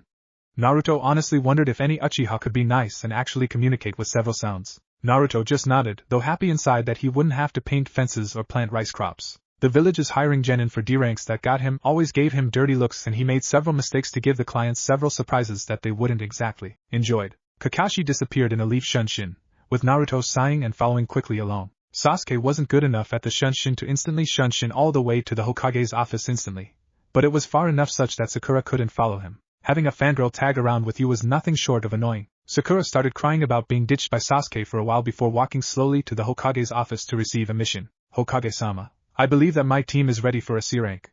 "They have done enough D-rank missions for now," Kakashi said. Honestly, C ranks generally weren't that bad. The most you could find usually just included bandits or civilians and mobs. Any competent genin would be able to handle them. However, the academy had gotten rather lax these years by giving the kunoichi flower arranging lessons. It used to be, in the words of Anko, seduction lessons, which she of course thought much more interesting than flower arranging. What kind of shinobi uses flower arranging at all? He didn't understand why the old man just couldn't delete the civilian council. After all, they did make his life hell by overpricing all items that anybody could sell him. They had also included questionable curriculum in the academy, corrupting the children's minds with thoughts about history and things like that. What kind of trained killer need to know about history of all things? Iruka immediately started shouting. "They are fresh out of the academy, Hokage-sama. You can't let them go on a C rank out of the village already. It's too dangerous. I expected better judgment from a Jounin-sensei." Iruka ended that with a furious finger pointing at Kakashi. Naruto honestly just tried not to laugh at Kakashi's raised eyebrow and Gigi's facial expression. Too bad he didn't have a camera. Such a tragedy. Don't worry, Iruka, they've been well trained, said Kakashi lamely. There's no need to overreact, C-ranks are relatively easy you know, but they're still just new genin. What if they got hurt because of inexperience? But, calm down, Iruka, stated the third Hokage calmly. They are ninja after all and can't be coddled. I guess you can have a C-rank, Kakashi, but I expect all of these genin to be returned safe and unharmed. The Hokage flipped through a couple of papers looking for a nice, easy, most likely enemy-free escort mission. He stopped on one page, and announced, "Send in Tazuna please." A drunken old man walked in. "These are your ninja? They look like a bunch of brats, especially the all-pink one. Are you sure she's a ninja? I thought ninja were supposed to be stealthy." Sakura started shouting and ran to punch Tazuna, but surprisingly or not, the man narrowly dodged a punch before Naruto walked up and restrained her, turning his arm into snakes to hold her. The Hokage raised his eyebrow. He must have met Anko, he thought. Not sure if she's that good of an influence on him though. Sakura on the other hand started screaming things about Baka Naruto's disgusting snakes, and asking Sasuke-kun to save her. Sasuke just snorted and turned away, trying not to laugh a bit. Naruto almost raised an eyebrow at the stoic Amo last Uchiha attempting not to snigger a bit. "It is fine, Tazuna-san," said Naruto, bowing slightly. "I assure you that most of us are competent, and can fight," placing a heavy emphasis on the most part. He gave a wink to Tazuna and then looked back at Sakura, shaking his head and smiling, causing Tazuna to nod in agreement. Tazuna was really liking this kid and the way he restrained that banshee with a bunch of snakes. It was, in his opinion, pretty cool and worthy of someone who was to guard the super bridge builder Tazuna. Anyway, all things aside, you are to escort Tazuna-san to the land of waves to help build his bridge, and then defend him during the building of the bridge, stated the Hokage calmly. Well, off you go. Have fun on your C-rank. Kakashi and Naruto for once were early and not doing something strange. Sasuke showed up soon after, acknowledging the both of them with a single HN. Tazuna showed up soon after, fidgeting the whole time a little nervous while drinking sake. Sakura this time showed up late, carrying huge bags. Naruto was visibly annoyed at Sakura for having brought so much luggage. "Sakura, why were you late today?" Naruto asked. "Are you serious bringing so many bags with you on a week-long trip? And why don't you have any camping supplies with you?" "Naruto Baka, I had to do my hair and had to bring my beauty supplies," Sakura said condescendingly. "Of course you wouldn't know that because you have no sense of fashion. The only thing you and Kakashi-sensei talk about are various kinds of masks. Of course Sasuke would know all about fashion, he's so cool." She started rubbing herself against Sasuke's side and Sasuke stepped back extremely worried. Naruto in all honesty thought that he looked pretty nice and Kakashi agreed. Everybody would think that Naruto looked like a mini version of Kakashi as a kid, down to the hair. Naruto groaned. "Let's go. Just don't ask us to carry your bags for you." He and Kakashi continued down the dirt road to leave Konoha and go towards Wave. It hadn't been very far along the road before Sakura got tired and demanded them to take a break. "We should take a break. I don't want Naruto Baka to complain that he gets tired." Naruto just snorted at that and kept walking on. Tazuna sniggered at Sakura with her huge bags and Sasuke gave an amused HN. Sakura was visibly struggling to keep up and looked like she was about to collapse. That was rather entertaining for the three of them watch Sakura attempt to keep on struggling to move forward. It honestly served her right for not training at all and instead of running laps and such just walking and doing what she called girl push-ups, which Naruto honestly thought in her case just meant scam push-ups for cheaters. It was soon enough that Sakura collapsed, and the rest of them just walked on ahead, sharing a good laugh quietly. "Naruto Baka, help me get my bags!" Sakura shouted, clearly raging. Naruto yelled back in a sing-songy tone. "If you have the energy to shout at me and punch everything in sight, you have the energy to carry your bags. It's only been a couple of hours."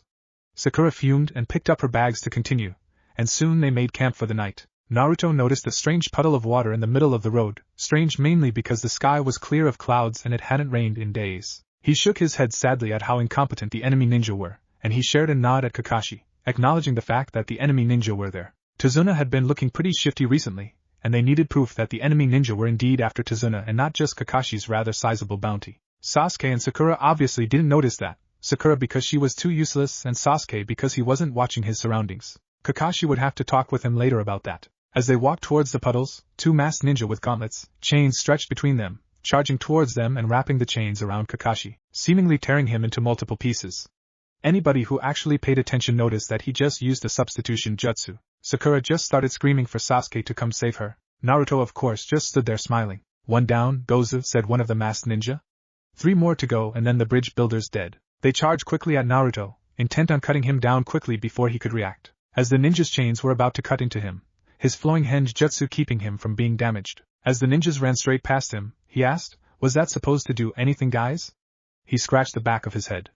"Are you guys the demon brothers? Are you really sure that you guys are both Chunin?" You shouldn't have missed a point-blank hit like that. Both brothers cursed at him, and Naruto just laughed. He walked up to one, every one of his attacks missing, and just knocked him out with a chop to the neck from behind casually after a short exchange of blows. Meizu. No! You killed him! The named Gozu charged straight at him, mind probably clouded with rage. He just sidestepped the blow from Gozu and used a roundhouse kick to the side, sending him straight into a tree, knocking him out before his limp body fell to the ground. Kakashi, of course, being the lazy person he was, just stepped out from behind a tree. Naruto. Good job taking them both out. He nodded at Tazuna. Are you willing to explain this? Tazuna started sweating rapidly. What do you know about the Gato Company? Asked Tazuna while sipping some tea, courtesy of Naruto's sealing scrolls. Not much, isn't Gato some shipping magnate or something? Konoha thinks he is involved in illegal activities but they couldn't prove it, responded Kakashi, sticking a finger to scratch under his mask. Well, he has literally taken over Wave and has left the country in poverty. The Wave daimyo is in Gato's pocket, and we have no way of trading with outside places to gain money, Tazuna responded. Therefore I am building this bridge to connect Wave country to the mainland in order to allow us to trade. So Gato sees you as a threat, said Naruto, scratching the back of his head. He must really care if he's sending Nuke in after a simple bridge builder. So you people could leave me here because I deceived you about the mission rankings. But then my little grandson would cry, my daughter would fall into depression, and the people of Wave will wither. Both Naruto and Kakashi's sweat dropped. He's trying to guilt-trip us into going with him, Kakashi sighed. Fine, we will continue with the mission. Tazuna had a beaming smile in response to that. Naruto walked down the road, hands behind his head, humming a random tune that he picked up somewhere, frowning at the mist surrounding them. He heard a rustle of movement in the bush, and since ninja are paranoid, he chucked a kunai through the bush. A small white rabbit hopped out, visibly disturbed by the sight of a sharp object flying towards it. Naruto sighed, knowing that Sakura would be on him in just a moment. Naruto! You idiot! Why did you attack the small rabbit? Sasuke wouldn't have done that. That's animal cruelty! Shouted the Banshee. Sasuke half facepalmed at that. Kakashi and Naruto, on the other hand, were alert, even though Naruto was snoring while walking, because snow rabbits don't exactly belong in a relatively southern area like this. Substation. Duck. Both of them yelled, and Naruto just axe-kicked Sakura's back, causing her to fall with a squawk to the ground. Naruto felt extremely satisfied after doing that. Naruto just stood there, letting his flowing henge take action and having the sword pass right through him. The only problem with the flowing henge was that he would get killed if the attack was large enough. It would hit him for things like Sueten. Katon he could just transform into diamond, Ration he could transform into wood, but all the other elements all inflicted physical trauma, which was what worried him. An indistinct shape was standing on top of the said thrown sword. Head Kakashi of the Sharingan, rumored to have copied over 1,000 jutsus with that eye of yours. Huzabuza, demon of the mist, said Kakashi. Wielder of the Kubikiri Bocho, member of the 7 swordsmen of the mist. He's considered a demon? Asked Naruto, scratching his head. He doesn't look the part. He looks like another normal Joe. 3 extra brats decided to tag along. Too bad you're going to die here on a random C rank before you can become anything noticeable. Zabuza shook his head. It makes me angry that so many random people, spoiled clan children to random civilians, all say that they're ninja yet they can't even kill a mouse, much less an enemy, he guffawed loudly. Sakura looked like she was about to soil herself from the light ki that Zabuza was blanketing over the surrounding area. Sasuke just shivered a little, but not nearly as much as Sakura. I can give you a real demon so that you can have a little demonstration, I should say, nodded Naruto. Summoning Jutsu Seal release. With a poof, a humanoid figure appeared. Hello there, Kurama. I got a present for you this time. Haven't you been wanting for me to let you do this for a long time? Naruto didn't really like letting the Kyuubi kill or maim random people, or people would get suspicious. Why'd you summon me this time, Naruto? Growled the Kyuubi. I was hunting a large deer. It was plump and tender, perfect to eat raw. You should really try coming with me sometimes, the hunt is fun. The Kyuubi, being a fox, of course enjoyed eating animals raw. Eating animals raw was perfect for gaining chakra, especially one that was also able to feed on negative emotions. This made having fresh kills extremely important of most baiju. Eating humans was not preferred because even the so-called demons thought humans as impure. Would you expect creatures to be malicious to a race that poked at them and sealed them inside them for power, especially when the seals generally were painful, like in Kurama's case getting crucified onto a large rock or sometimes kept inside a too small teapot by multiple stories? It wasn't a Nara deer, right? Naruto sighed. I really don't want the Nara involved in anything. I don't think it was because I was in a different part of the forest. Don't tangle your tails or anything. Naruto kept on attempting to keep the Kyuubi from making any tail references to keep anybody from getting suspicious of him, but Kurama just kept on with it. Kurama was always stubborn like that, being a furball like that all the time. He honestly thought that Kurama was often more stubborn than he was, and anybody that knew him knew that that was something. Anyway, you can let loose on this guy. He says he's a demon. Naruto knew that the Kyuubi hated people pretending to be demons and also loved killing and butchering people. The QB just grinned at that and readied his claws. Let loose on him, Kurama. Let's do this. Naruto took in a deep breath.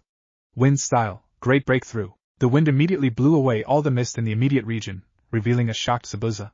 Have fun, Kurama. Go ham. The QB immediately dashed towards Zabuza, who growled and swung his sword towards him. Sasuke and Sakura looked confused while Kakashi was confused. Naruto thought that Kakashi could sense the Baiju's inherent hatred, maliciousness, and emotions. Kurama ducked under the swing before delivering a clawed punch straight to Zabuza's stomach, who doubled over before falling to the ground as a puddle of water. A water clone got a copy that really quick, thought Kakashi. The QB smiled devilishly before tackling another Zabuza with a hook to an uppercut to a roundhouse kick. Zabuza coughed up blood shortly before the QB sent him flying into a tree, where a pair of saban found themselves sticking out of his neck. Summon me again sometime, Naruto. Next time the prey better be stronger. Kurama disappeared in a puff of smoke. Kakashi made eye contact with Naruto. We'll be talking about this later. Kakashi was relatively understanding to most people, but he hadn't known about the history of the QB way before he was born. It was portrayed that Hashirama defeated the QB as it wanted to destroy the Leaf Village, but in all honesty, he basically kidnapped Kurama and gave him gift wrap to seal, painfully, into his wife Uzumaki Mido. Hopefully Kakashi would understand the situation. Naruto looked in the direction where the Senban had come from, finding a person masked with a Kiri Hunter Nin mask. Thank you for taking care of him for me, but I should take his body back to Kiri. Kakashi nodded at that, and the Hunter Nin picked up Zabuza's limp body and his huge sword. I will be off, said the Hunter Nin calmly. His body and sword must be returned to Kirigakure. Generally people took the bodies of their village's new Nin because they held secrets about the village, whether it might be about jutsus or body augmentations among other possibilities. So when are you coming back again? In a week? Asked Naruto. Give Zabuza my regards when he comes to. At that, the Hunter Nin hurriedly shined away with a spray of ice crystals. Naruto nodded at his teammates, continuing on walking without so much of a word to his teammates, who just stood there gaping at him and the spot where Haku had just been, while Kakashi just gave the same nod and continued down on the road after Naruto. Sakura had just stood there, trying to hide the smell of her pee, which Naruto could tell was there due to enhanced senses, courtesy of the fuzzball. He knew that Sasuke could also tell, which made him want to laugh when Sasuke made a face, a rare sight on the face of any Uchiha. Sasuke continued on afterwards, with Sakura just standing there shaking a little. When Naruto and Kakashi had gotten sufficiently away, they looked back at Sakura, who was hiding behind a tree, most likely changing in order to not alert them to the fact she lost control of her bladder. After they had got all the way to the bridge, they got in a boat going towards the island mission of Wave all the way to a small house near the edge of the island and also the bridge. The entire sea near the bridge was completely covered in mist, and the small boatman that took them over to the island kept on looking around him extremely paranoid. If someone popped up, namely Gato. Tsunami! We're home! Called Tazuna with a smile on his face at having got home safely without getting hurt. Sakura was just very troubled at what she saw and the fact she soiled herself during the fight with Zabuza and was anxious to clean her other sets of clothes. Sasuke was just annoyed after having to walk so far all the way to Wave and not being able to train all the time. He was getting a bit soft in his opinion. Naruto was just glad to check out how the land of waves was like, the kinds of ramen they may or may not sell, and just getting to sleep indoors, perhaps, for some time. They had already sent messages back to Konoha telling that they would be gone for an extended period of time on a mission. Naruto could tell that Iruka was pulling his hair out at the mention that there were enemy Nin. He didn't even know about Zabuza yet. A young lady ran out of the house, causing Kakashi to blush and raise his Ika book just a bit higher. Inari. Your grandfather's home. Do you want to come down to see him? He was still reading the book Naruto gifted him. The normal version had just been released, and he had rubbed his early edition golden hardcover version in all of his fellow Ika fans' faces. It was great seeing the look of shock on their faces, and when they asked how, he just said, I'm just cool enough so that the author got me a special edition one. Just had to pull a couple of strings, you know? It was great, and Guy hearing people talk about that just made Guy think that Kakashi was even more hip and cool. A young boy stuck his head out the window to look outside. Hi, Grandpa. His face immediately fell after he saw the newcomers. What are they doing here? They'll only get killed by Gato. Naruto looked up at the kid. Well, I don't want to have to immediately go back to Fire Country. I'm much too tired for that, so we'll just make camp down here. Naruto honestly wasn't that tired, but Sakura definitely was, and he really liked having beds. They were so much better on the back for him compared to sleeping bags over bumpy rocks. He would probably have early onset arthritis, assuming that he would survive to the age of 20. Of course, the ninja world was a dangerous one. The kid shut his window and Tsunami said, Sorry about Inari, he's had a hard time lately. Inari had just lost his father figure Kaiser recently, but Naruto and his friends didn't know that. Ma, it's fine, but are there any extra rooms for us? We can camp outside if there aren't enough rooms for us and we have our own supplies. Kakashi had the same ideas as Naruto, as he would much rather have a house to live in instead of tents. It had a different and warmer atmosphere comparatively, and it was more comfortable inside. It's no worries. Tsunami reassured him. Considering that you're staying for the entire bridge building time, I think it's only fair that we give you food and lodgings. We have an extra room with several futons. Kakashi smiled at her, and Naruto was completely sure that Kakashi was eyeing her figure. Sometimes having a pervy sensei was very troublesome, especially when that sensei really liked all of the clients you take that happen to be young women, or are related or live with young women. Jiraiya would be proud of his apprentice's apprentice. Sakura, you can finally wash the clothes with pee on them, right? Asked Naruto. Sakura just stood there embarrassed with Sasuke passing her without so much as a thought. So Naruto stated Kakashi. Can you tell me what the Kyuubi is doing outside the seal? He sounded slightly panicked, which you should if something you believed as a demon was loose. Otherwise you're just a bit strange. They were sitting on their futons while Sakura and Sasuke were eating dinner. Ugh.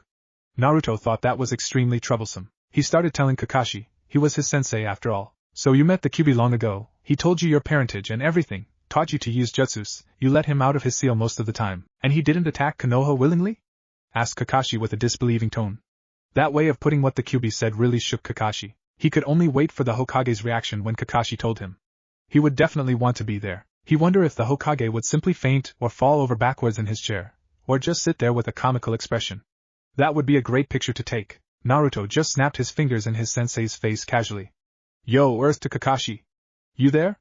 Kakashi just shook his head like he was coming out of a stupor. Naruto thought that it was funny that the famous copy ninja Kakashi would be unsurprised in all his years of combat, seeing all kinds of strange abilities and Kekai Genkais. 9. I wonder what the Hokage is going to say about this, said Kakashi, shaking his head. The Hokage would be rather interested in this new development about the Kyuubi, especially the fact that the Kyuubi wasn't exactly a bad creature, not exactly a creature anyway, more human than most beings on the earth, especially more than many bandits, and such including people like Gato, people who would kill without mercy and do unspeakable acts to less fortunate people. Kakashi sighed once more. At least the Kyuubi wasn't really a threat to the village as long as they didn't attack it. Anyway, just make sure the Kyuubi Kurama doesn't go on a rampage and kill a bunch of people. He wasn't sure about the mechanics of how the seal worked, and if the Kyuubi could edge open the seal a bit more. He left the sealing and things all to his sensei. It was much too, in the words of Shikamaru, much too troublesome to learn. He thought sealing a boring art, and his calligraphy was rather dismal considering that he had been in Umbu and had to write dozens of written mission reports. Naruto laughed. He won't do that anymore unless he's being controlled. The only thing he truly hates is the Uchiha and the Sharingan because those yes are able to control him. Wouldn't you want to destroy anything that might be a liability to you that might kill you? I don't want to tell Sasuke and Sakura about the Kyuubi yet, they haven't reached the point where I can trust them, especially Banshee Sakura. Kakashi raised an eyebrow at that last part. And who, pray tell, have you told about your furry friend? Kakashi was worried that some kids would leak it to others, but his worries were quickly assuaged. I don't worry about, said Naruto dismissively. Shino and Hinata are trustworthy. I'm pretty sure Hinata likes me and Shino doesn't really care much. Kakashi's sweat dropped. Saying Hinata liked Naruto was a huge understatement. It was more like Hinata likes Naruto as much as Naruto likes ramen, which was to say, really, really, really likes. In Naruto's words, after all, ramen was the food of the gods and what Kami and the Shinigami were both fed instead of milk after birth. Ramen had large concentrations of salt, which Naruto ate by itself a lot of the time. That was a product of the fact he didn't really have parents. Kakashi nodded. He had seen Shino, who was stoic like most Aburame clan members, and he knew that the Aburame clan was one of the few that wasn't biased against Naruto, while Hinata wouldn't try to hurt him at all. He could trust those two, not much any people like Ino and Sakura, literally living rumor mills and would spread anything they knew among the fangirls of Konoha. Most actual kunoichi were perfectly fine, and in Naruto's opinion Enko was a perfect representation of that, though most people in Konoha wouldn't agree, just called her the snake B***TCH. That didn't really make sense, because Naruto couldn't think of any animals that happened to be snake and dog at the same time. Plus, most female Inuzuka would find being called a B***TCH a relative compliment. I can't wait until I brag to them that I got a C rank turned A rank, they'll be so jealous.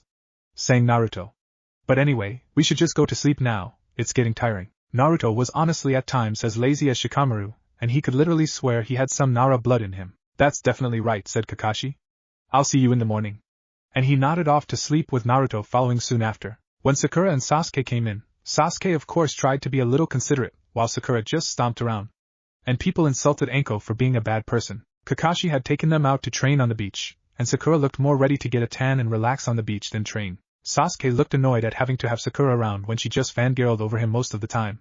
Today, students, we are learning how to walk on water. Sasuke raised an eyebrow at that with a HN while Sakura kept on complimenting Sasuke. It really started to get annoying at times, make that all the time. Naruto just smiled in the inside.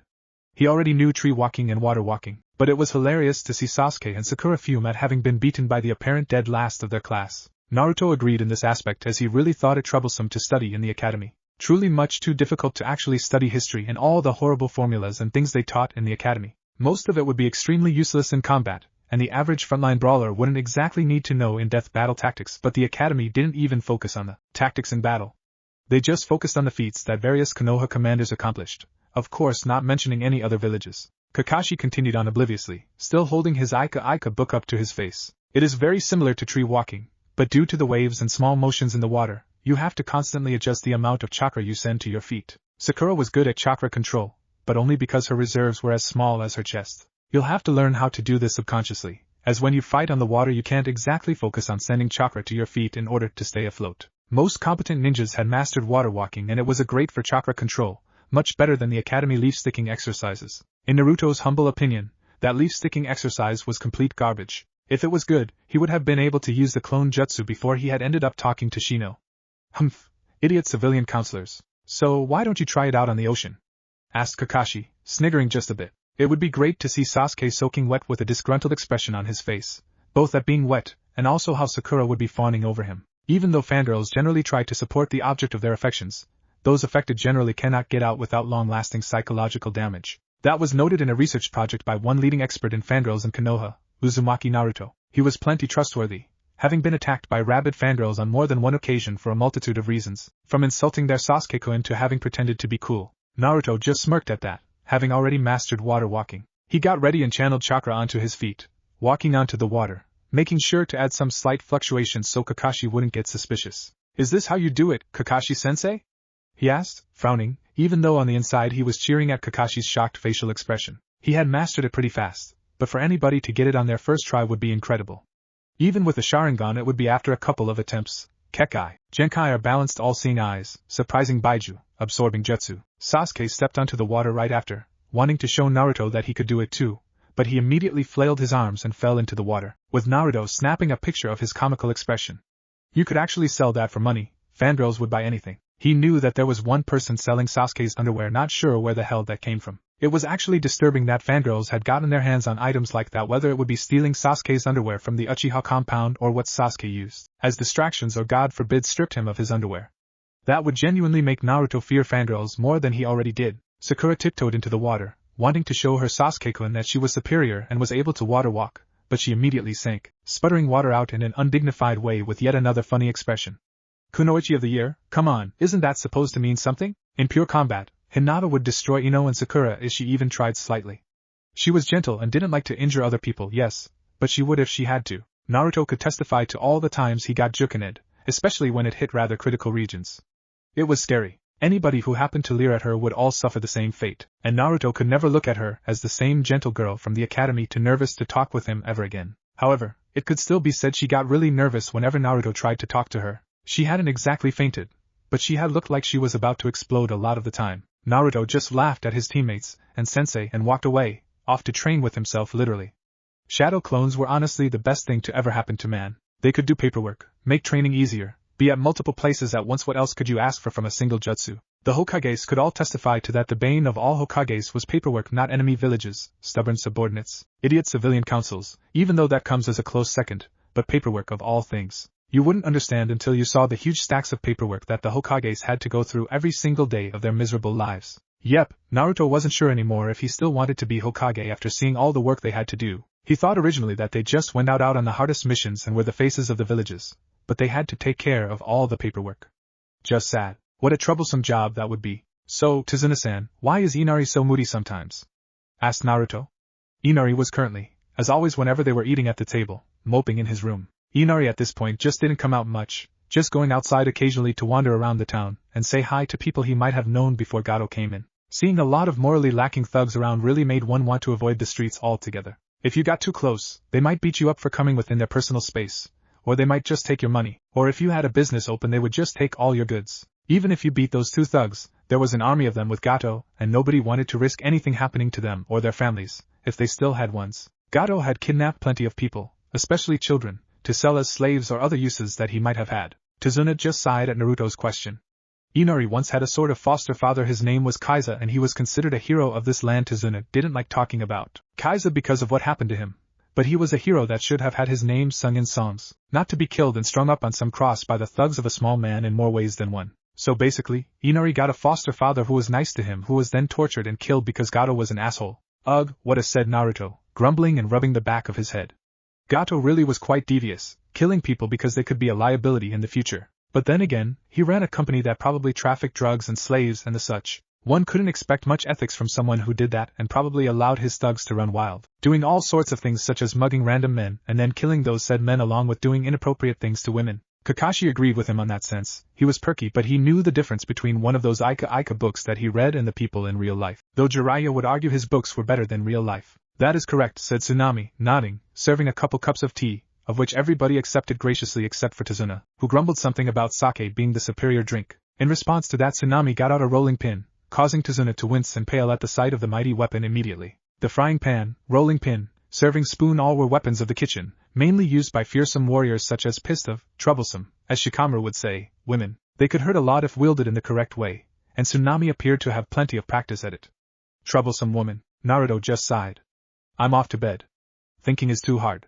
And troublesome. A certain Nara felt the urge to congratulate someone that he hadn't seen in a long time for having picked up his signature word. He walked up the stairs and threw himself down on his futon after taking off his jacket. He pressed a small ceiling tattoo on his arm and summoned out a small Kurama plushie, with all 9 tails and a happy smile on its face. Good night, Kurama-chan, he said sleepily. See you in the morning, fuzzball. The Kyuubi screamed in his head. He really hated it when Naruto called him that, so that made Naruto just call him that more. It was funny seeing the almighty demon fox sputter in outrage at a simple nickname that a 9-year-old first gave him.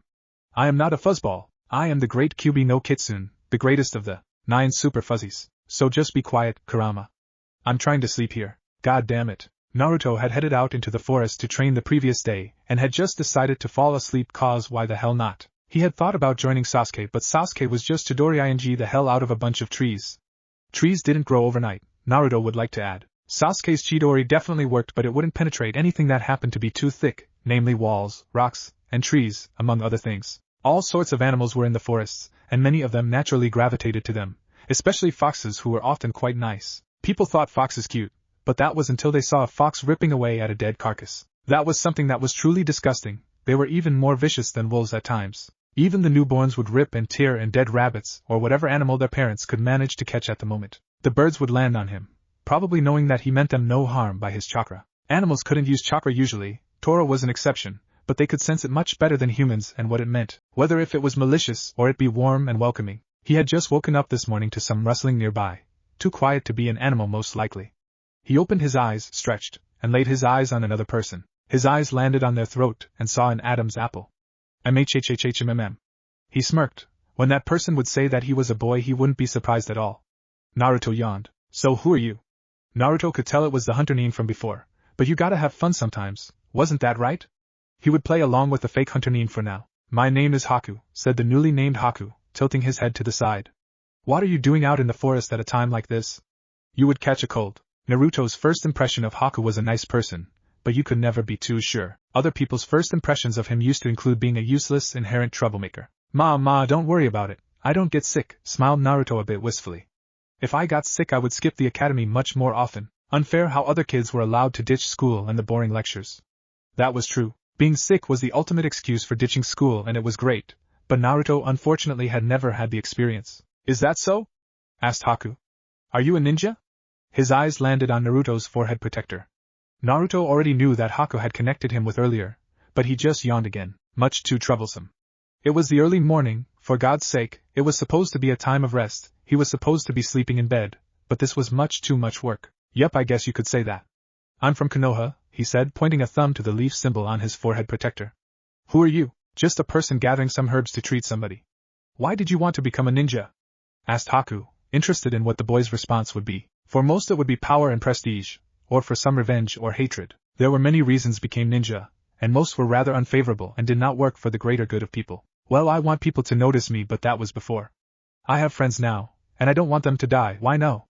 Replied Naruto, deep in thought. Shino and Hinata had acknowledged him, one of the first, following the Hokage, Irika-sensei, and the occasional ANBU, like Inu, dog, who he was sure was Kakashi. After all, how many people in Konoha had gravity-defying silver hair and summoned dogs? He could definitely also tell by the smell.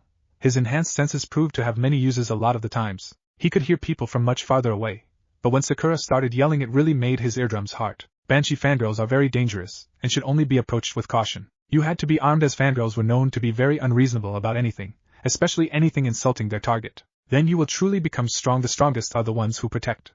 Now, I must be off. Haku walked away for a bit before turning around. By the way, I'm a boy. Haku was rather disappointed at the boy's lack of reaction. It was always funny seeing other people's reactions. Zabuza called it one of Haku's hobbies. It was, needless to say, a rather interesting hobby. Send my regards to Zabuza, called out Naruto to the boys retreating back. Haku had tried to surprise him, but now he would be the one surprised. I hope that he heals up soon. Trust me, it'll work out. Haku turned around for a second, eyes landing on Naruto.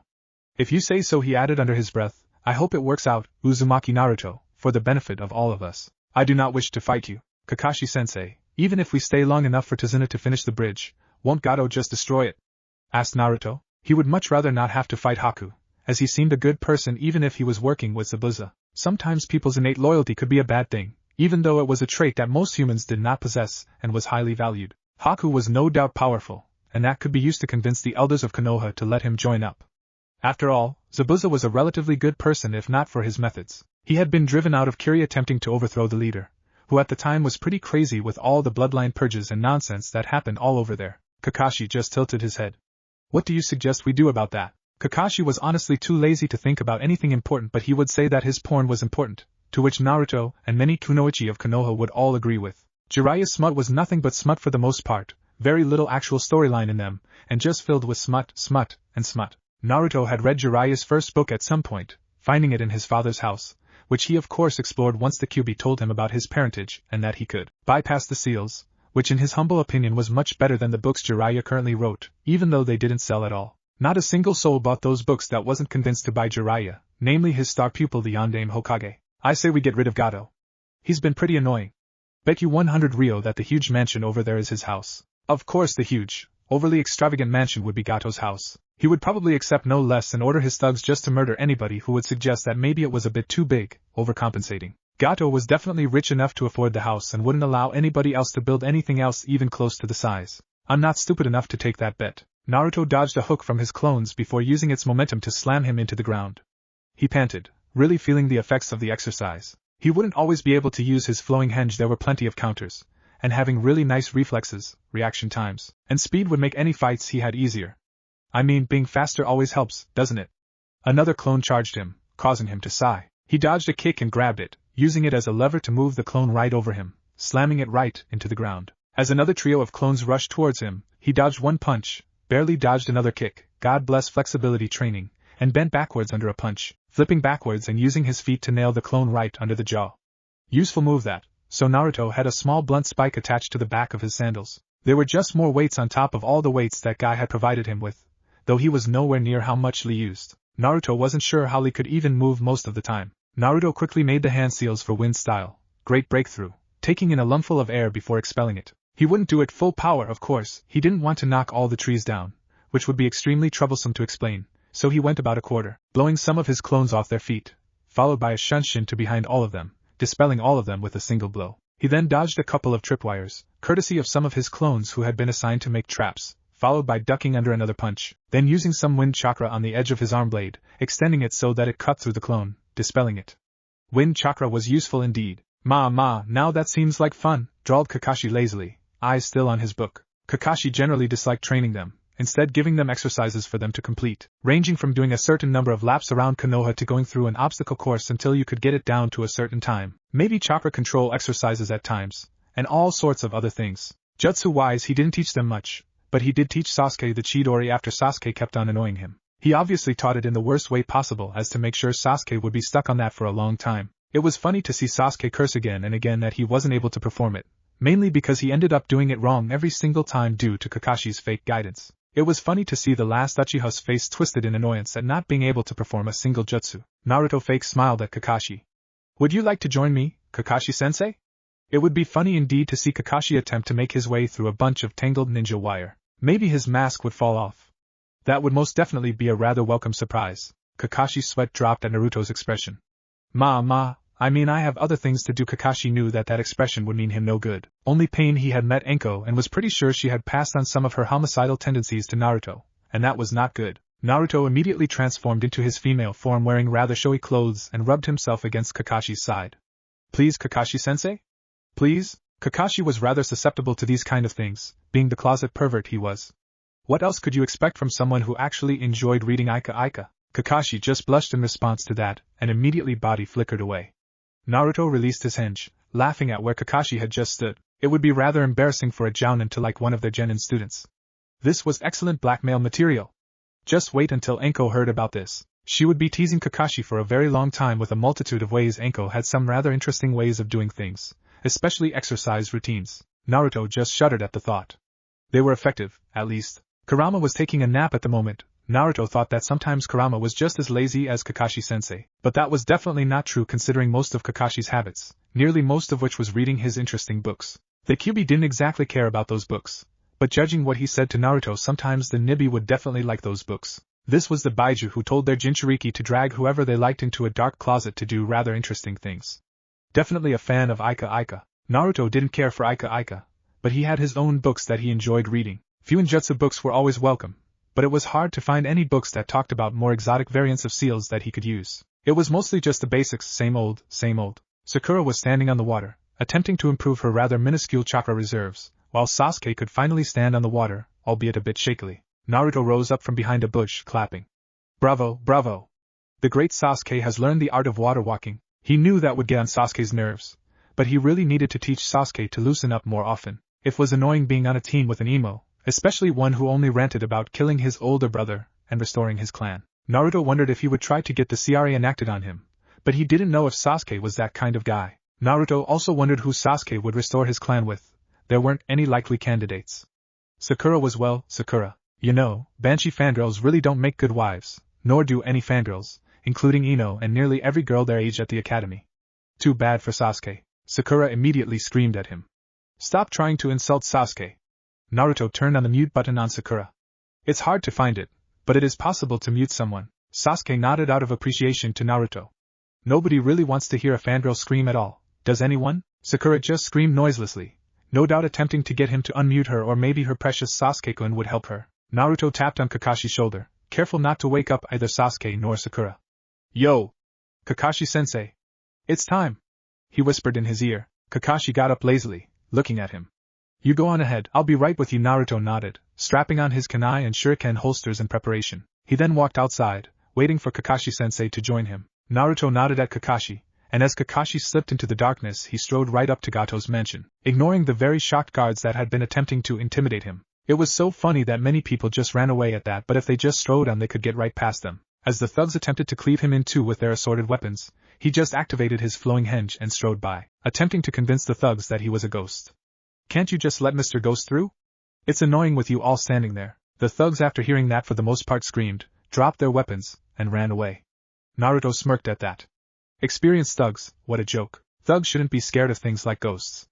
That was particularly sad. He continued up the pathway, going up to the door, which he just kicked in. A pity.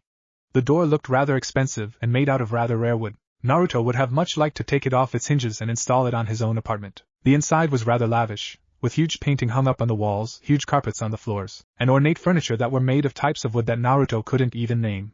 Who knew there were so many types of wood in the world? Naruto sure didn't. Now that would be interesting. He heard several cries of alarm from the inside, and with a nod Kakashi moved in while he attracted the attention. After all, who wouldn't notice the small masked blonde kid just walking in like he owned the place? Which of course he didn't.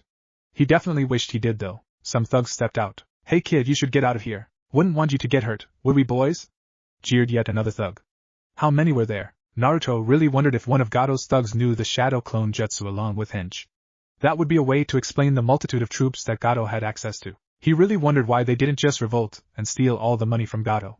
Some people were so dumb sometimes, why no? As the thugs rushed at him, he sighed and hopped over a pair of swords, kicking both thugs in midair, before axe-kicking another down into the ground. He dodged a rather large axe before backflipping away, using his feet to perform a sort of uppercut. He rushed back in, with the thugs roaring at him, and he hinged his arms into his normal blades, whirling around chopping through all the bodies, leaving a spray of blood on the rather expensive carpets, which he thought wasteful. He headed upstairs to where Kakashi was sealing Gato into a body-sealing scroll and hacked open a locked door, leading down into stairs towards a large vault. Naruto easily swung it open, revealing the wealth inside. Kakashi joined him, gaping at the money. That was way above any ninja's pay grade.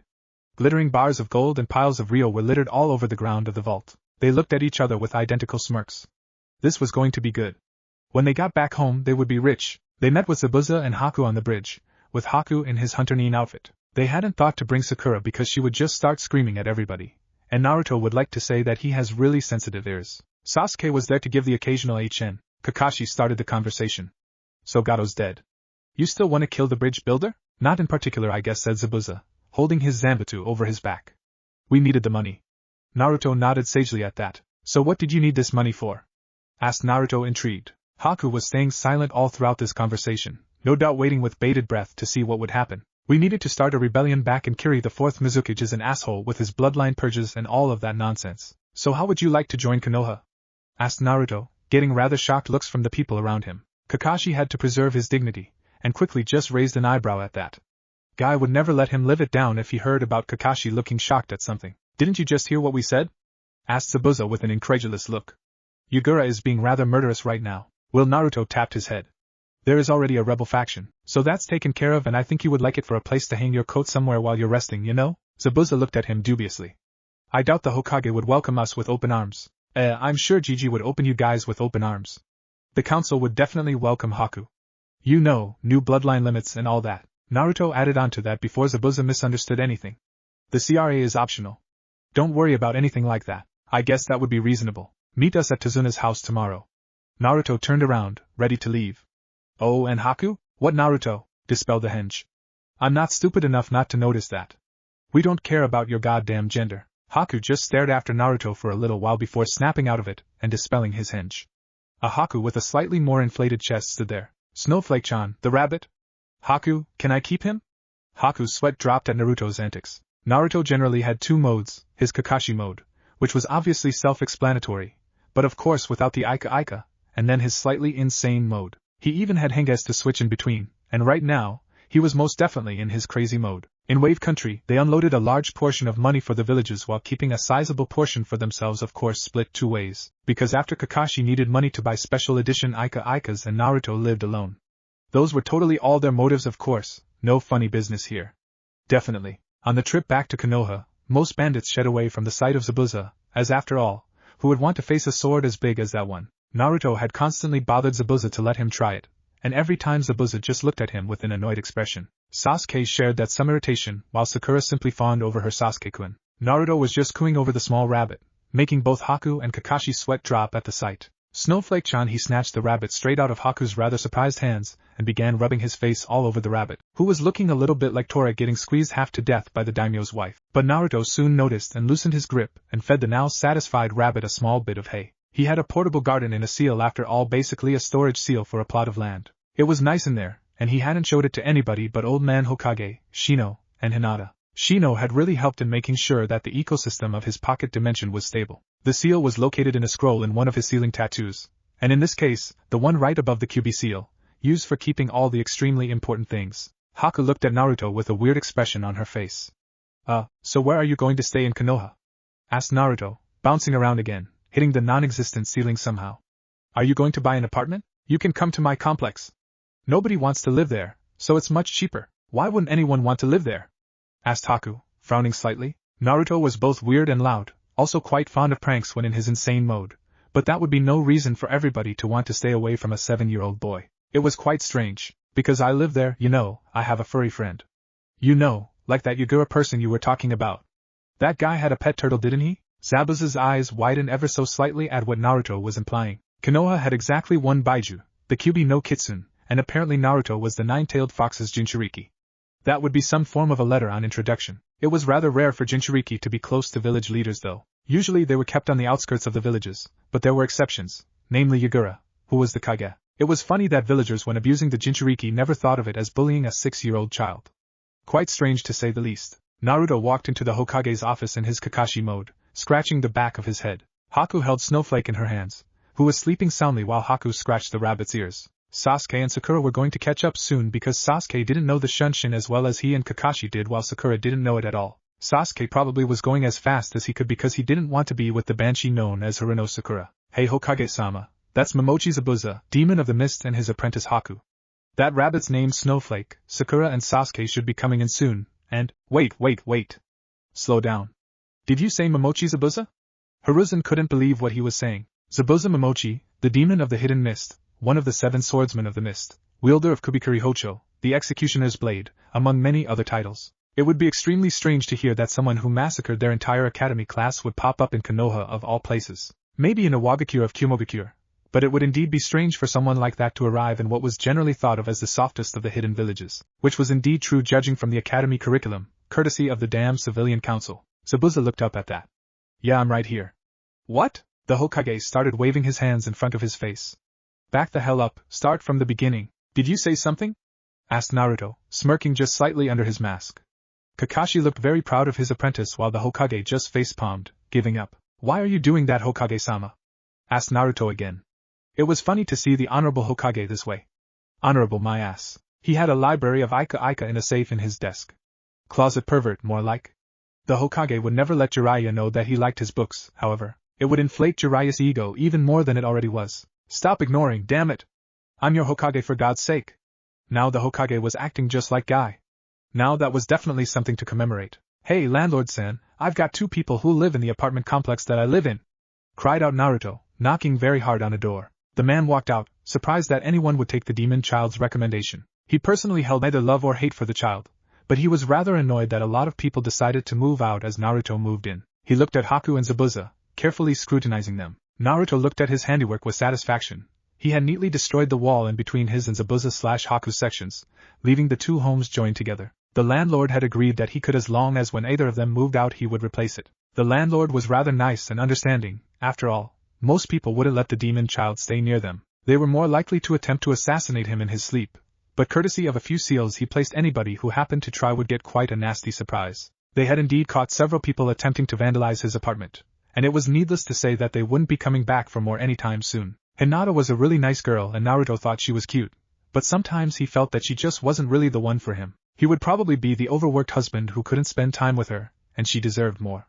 She definitely deserved someone who would be there for her all the time. Inuzuka Kiba definitely liked Hinata, and Naruto knew he would definitely stay with her all the time. Naruto had told Hinata this, who eventually admitted she didn't like him that much romantically but more along the lines that she admired him a lot. Naruto had promised to be there for her and of course, being the older brother of sorts would scare away all the other guys that were perving after Hinata with his big bad Naruto look, trademarked and copyrighted of course.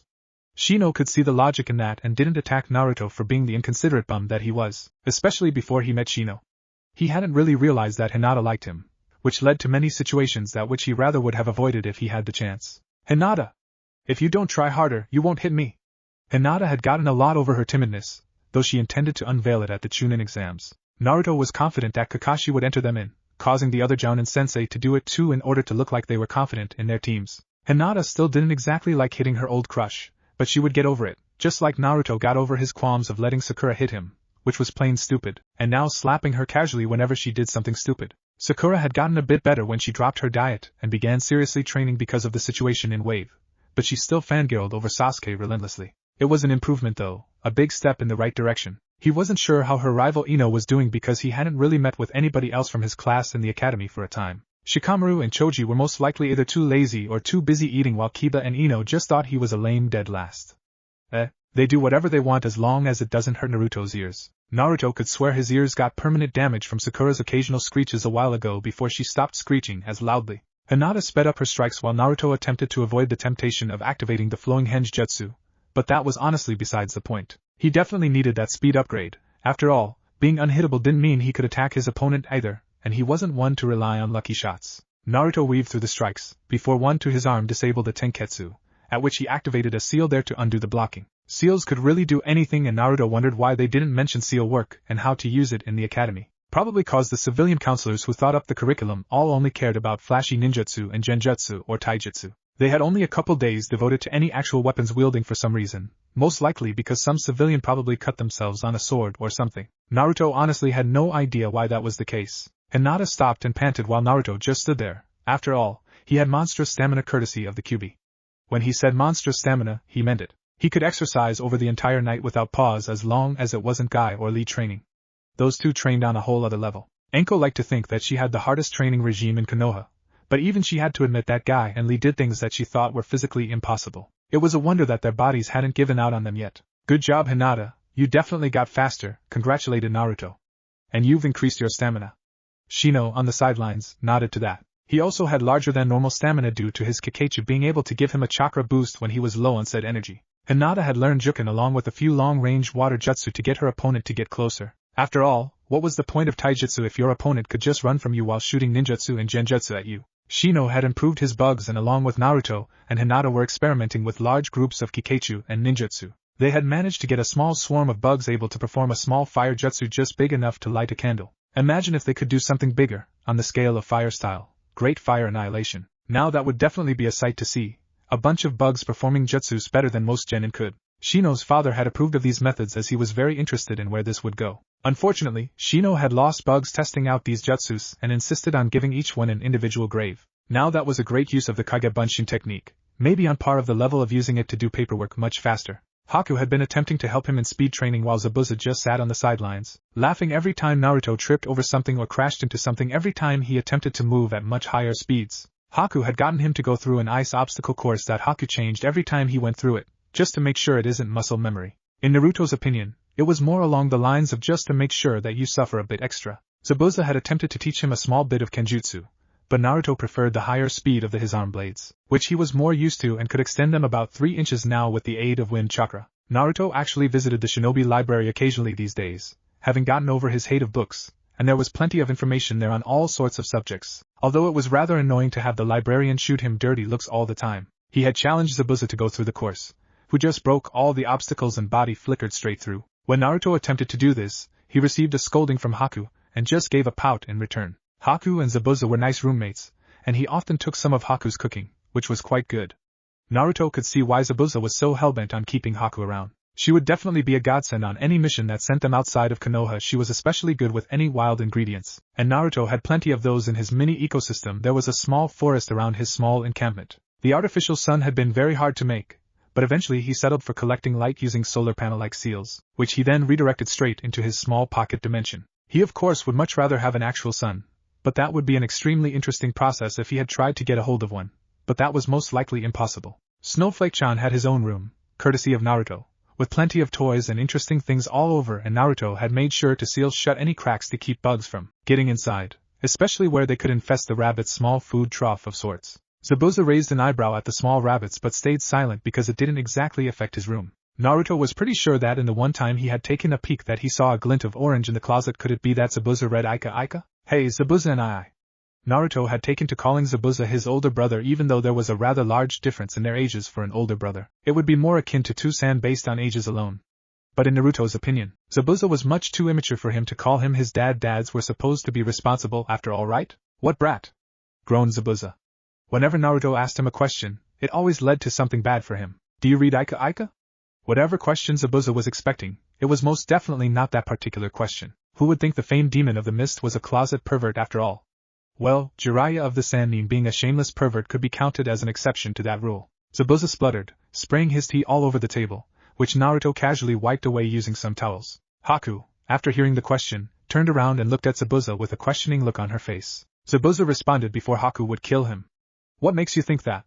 Those are just straight porn, there's no literary value to any of them. Zabuza felt a small twinge at calling his favorite series of books straight porn, and promised to devote extra time to reading Ika tonight. Hopefully Ika would manage to forgive him for that sin. Naruto nodded sagely at that. Hey Haku, I saw something orange in Zabuza and I's closet, wanna check it out? Haku raised her eyebrow at Zabuza. I swear, if you're reading Ika and you lied just now. She didn't need to finish her threat as Zabuza had already paled so much that Naruto could swear he was albino from birth. Zabuza got up and ran into his room, no doubt to conceal his Ika so that Haku wouldn't kill him when she found his precious books. She was a vocal hater of perverts, and Zabuza really didn't want to get frostbite.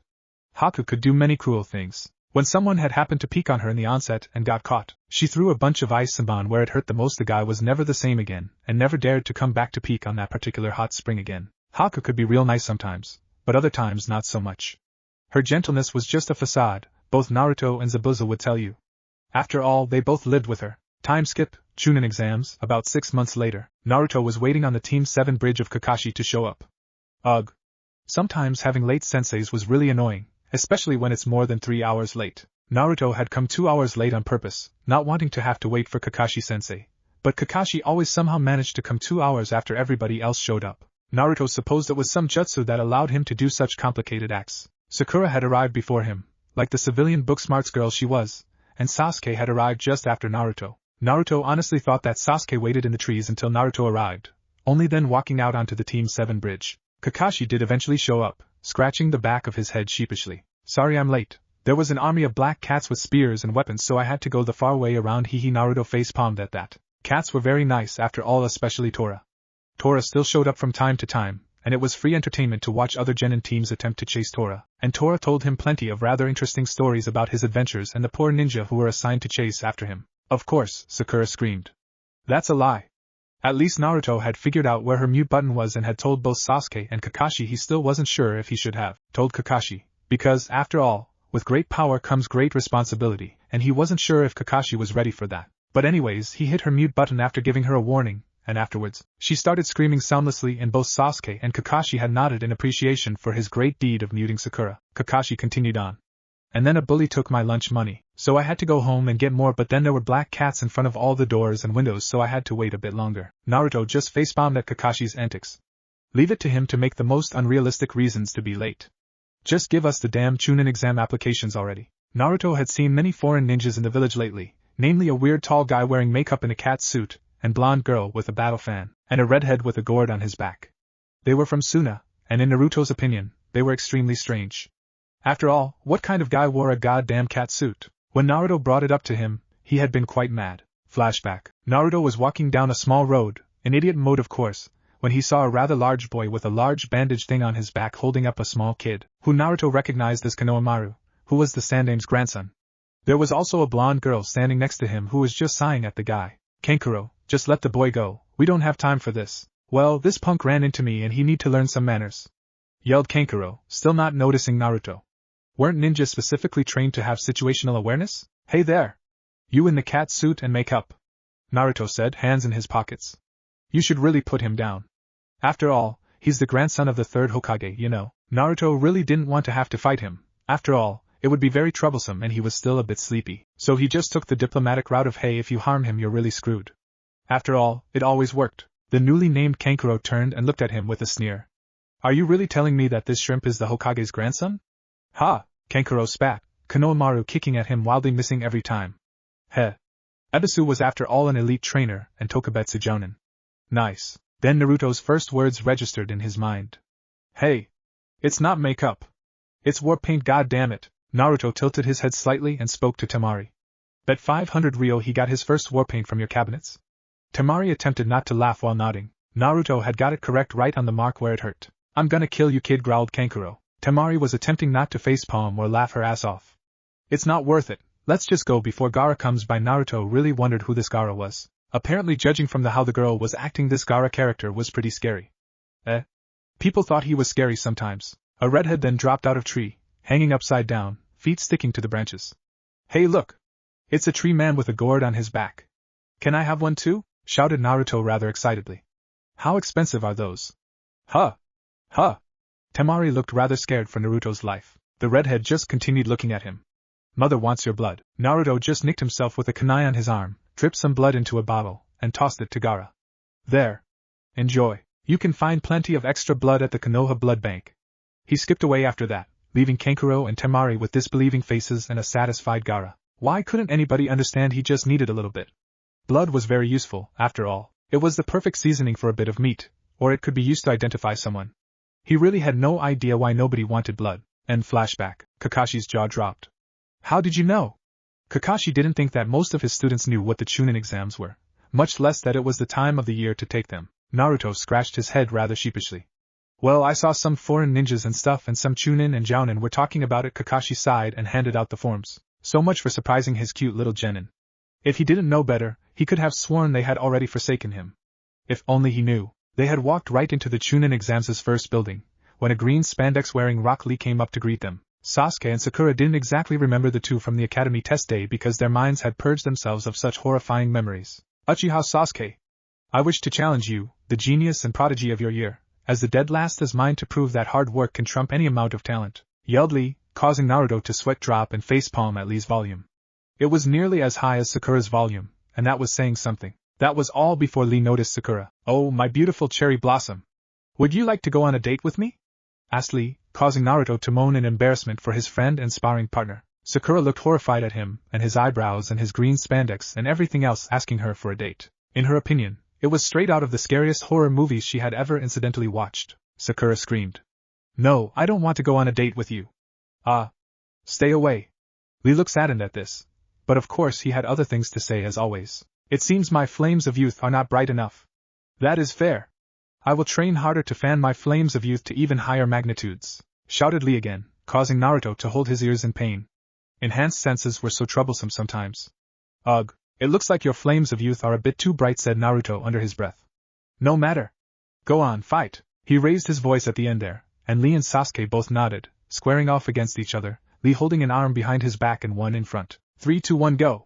Yelled Naruto. It was needless to say that Sasuke had received a thorough thrashing, and both Sasuke and Sakura had both resaw the horrors of Lee and Guy's unstoppable sunset genjutsu. Naruto knew to look away when that happened, but Sasuke and Sakura didn't, leading to Sasuke moaning about his eyes having pains afterwards. Naruto was pretty sure that Lee was about to use the primary lotus on Sasuke, but luckily Guy had stopped him before anything too serious happened after all. The council babed the last Uchiha in the leaf. As they walked in, Naruto in his Kakashi mode of course, they were assaulted by varying levels of killing intent from the variety of genin in the room, at which Naruto smirked and pulsed some of his own ki, vastly enhanced by the Kyubis of course. Gaara caught his gaze and gave him a slight smirk. Naruto had eventually told Gaara about the Baiji just before, and they had of course had a sense of kinship. Abused and used by their villages for power and mostly because of the beasts inside of them. Naruto supposed that Shikaku could be called a demon at times because of his insane bloodlust, but he almost never killed innocents. But in his eyes most of humanity was most definitely not innocent, having committed some sort of sins in their lives before. It was funny that Shikaku was actually thought to be a transformed version of his first host. Rather strange, wasn't it? People like that were everywhere, and Jinchuriki constantly got handed the short end of the stick. At Naruto's pulse of killing intent, many of the genin in the room were visibly shaken. He was careful not to hit Sasuke or Sakura. They were his teammates after all, and he would rather not have either of them back out at this point, especially Sakura. The rest of their friends from the academy had quickly walked over, Ino immediately fawning over Sasuke while Naruto, Shino, and Hinata had grouped up together. Ino turned to him, frowning, not recognizing him for a second. "Who are you?" Sakura smirked at her rival. "You don't recognize him? He went to the academy with us, you know?" This was going to be so good if Ino actually liked Naruto. Ino was stumped. "I would have remembered if there was a guy like him." Ino now thought that the blonde guy looked quite nice and looked a lot like a mini version of how Sakura described her sensei Kakashi. Sasuke gave his signature Uchiha smirk to Ino. "Don't you recognize Naruto? After all, he was pretty noticeable back then." "Hey, if it isn't the dead last," jeered Kiba. Kiba was honestly a nice guy, but he thought too much like a dog and most of his beliefs were similar to those of a wolf in the wild. Naruto was sure he didn't exactly bear any malicious intentions to any of them, as in the murder-y type. Right now, Kiba was probably just mad at him for trying to look cool. Shikamaru just said it was troublesome because he now had to associate Naruto with a different look than his old one, and Choji followed Shikamaru's lead, however offering Naruto a chip in the process. A certain silver-haired genin walked over, smirking slightly while pushing his glasses up his nose just slightly. "Have you guys realized that you all are being a bit too loud, gathering a bit of unwanted attention, if you know what I mean?" Naruto narrowed his eyes at the newcomer. "And who might you be?" asked Naruto. Naruto was naturally suspicious of anyone who approached them. After all, anybody could be an enemy. The silver-haired genin tilted his head just so slightly. "My name is Kabuto, genin of Konoha. This is my 7th time taking these exams. I work in the medical department for the most part." The medic department of Konoha was rather small, as there weren't many skilled teachers since Tsunade left, and most ninja would rather have the glory of fighting in the front lines than save lives of their comrades. Glory of fighting should have been replaced with the words glory of dying. Frontline fighters died to all sorts of incidents all the time. Naruto was pretty sure some died from exploding toasters. "Unfortunate," Kiba sneered at him. "You must be pretty bad if this is your 7th time taking your exam. Imagine losing in the exam 6 times. Kiba was often rather rough with his words with other people, and that would definitely get him in trouble someday, maybe if he spoke like that to some high noble of sorts. Hinata cut Kiba off before he could continue any longer. "Sorry for my friend's behavior, Kabuto-san, he is a bit rash at times." Hinata sent Kiba a look, effectively silencing the quickly shrinking Kiba. Shikamaru thought it was just troublesome that yet another girl who was not that troublesome had decided to become extremely troublesome. Almost as scary as Shikamaru's mother, almost as scary. Shikamaru's mother set an extremely high bar for Shikamaru to compare others' troublesomeness to. "Well, you know what they say, 7 times the charm," said Kabuto sheepishly. These exams aren't exactly a walk in the park, you know. But through my years of taking these exams I've picked up a thing or two, mainly my ninja info cards. They have information on most of the genin in here even if it is their first time. Naruto regarded Kabuto suspiciously at that. It wasn't very easy to get your hands on mission information, especially information from foreign villages, and even Morgara, who was a Jinchuriki and apparently the Kage's son. Give me information on Rock Lee of Konoha, said Sasuke just a bit arrogantly. Sasuke was still slightly bitter about his utter defeat by someone who had huge eyebrows and wore green spandex. Naruto would be extremely embarrassed too, but he got beat on by them every day if he used taijutsu alone, so he had become resistant to their ego-rusting effects. Ah, you know their names? That's no fun, Kabuto smirked, laying his deck of cards out on the table, all spread out. Naruto saw that they were all blank. They're chakra-coded? Chakra coding was generally not considered a genin skill, but considering that Kabuto was a medic 9 that could very well be possible. Medic 9 generally had an unfair disadvantage during the Chunin exams tournament stage, as they were generally acted as support instead of frontline fighters. After all, not everybody happened to be a hard-fisted Tsunade. Kabuto nodded, then selecting a single card among them all, waving his hand over it, at which Naruto raised an eyebrow. What a flair for the dramatic. Naruto was pretty sure that waving your hand over it had no effect, but Naruto knew the feeling of making people think that you were much cooler than you were, but he himself was extremely cool. Of course Kakashi would have been proud of him for that statement. Kabuto began reading. Sabaku no Gara, genin of Suna.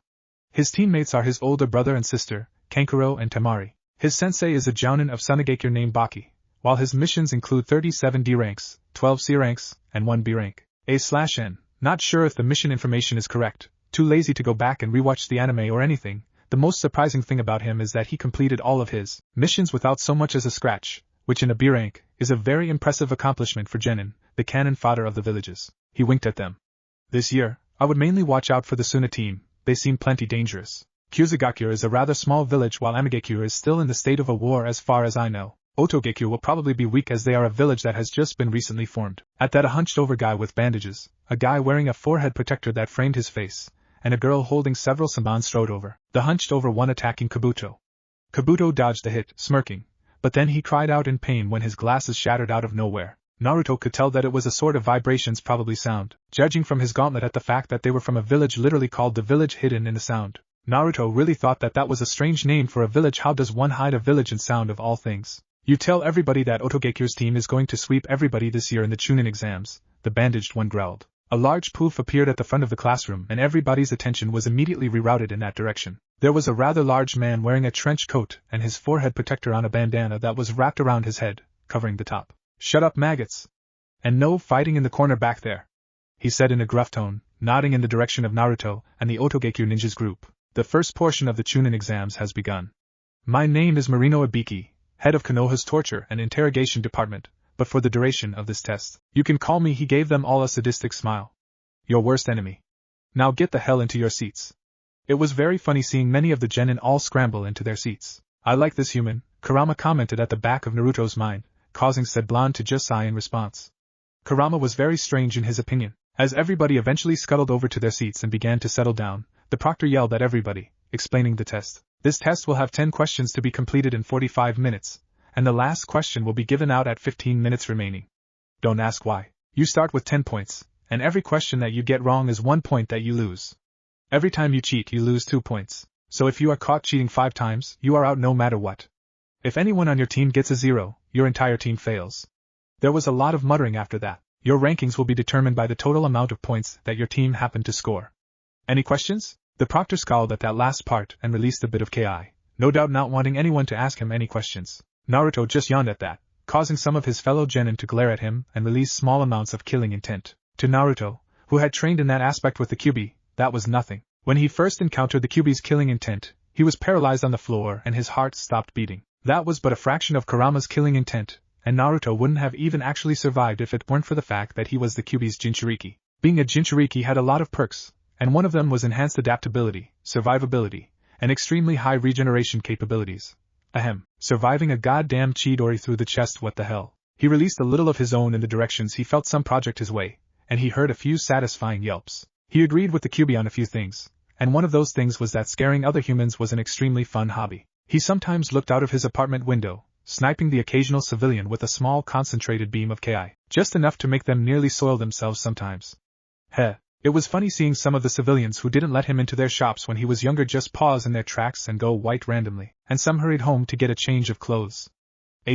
Wonder why that's happening all the time. There were of course a couple people who would have asked questions, but that last bit of KI made them all hesitate a bit, enough for the proctor to quickly announce the beginning of the exam. Naruto looked at the questions in front of him. They were most definitely not Genin level, more of high Chunin or Jounin, especially some of the later trajectory questions. He supposed the -2 points rule was there to discourage cheating, not prevent it, and he looked around, finding Hinata with her Byakugan on, Sasuke with his Sharingan on, Gaara using a third eye of sorts, Naruto really wanted one now, and all sorts of other ways of cheating. He of course wouldn't be technically cheating, and he just asked Kurama. The fox was rather smart at times and would provide some helpful input while he wasn't either feeling grumpy or taking a nap. Who would have suspected the legendary nine-tailed demon fox really enjoyed taking naps, and as Naruto had discovered not long ago, scratches behind the ears. That last one was pretty surprising to him. The only thing about him that wasn't surprising about him was his ego. If humans knew about it, they would know that he had more ego than how bad Tsunade's luck was with her sake drinking habits combined, and that was definitely saying something. I heard that flesh bag. Naruto laughed at that. If you laugh at me, I might not help you on this test, Naruto mentally groaned. If the Kyuubi's ego was attacked in any shape or form, he would take it as seriously as an act of war and hiring Sannin to attack him. It wasn't that hard to bribe him at times though, Naruto sighed. You can let loose on a bandit camp or something later, just one. Now will you help me? He added something afterwards that he didn't broadcast to Kurama. Now that your ego has been healed, stroked, and given a massage, it was really annoying to have to actually focus if you didn't want a giant nine-tailed demon fox in your head to hear a specific thought. Ugh. Another things to add to his list, Naruto's list of why you shouldn't become a Jinchuriki. Phew. The list was getting really long by this point. It was 15 minutes before the test would end, and it was time for the 10th question to be given. The proctor loudly cleared his throat, getting the attention of most of the people in the class except for Naruto, who happened to be snoring softly. That was saying something, as even Shikamaru was listening. Then again, if Shikamaru failed, his parents would make him go through extra training, which in his words, was most definitely extremely troublesome.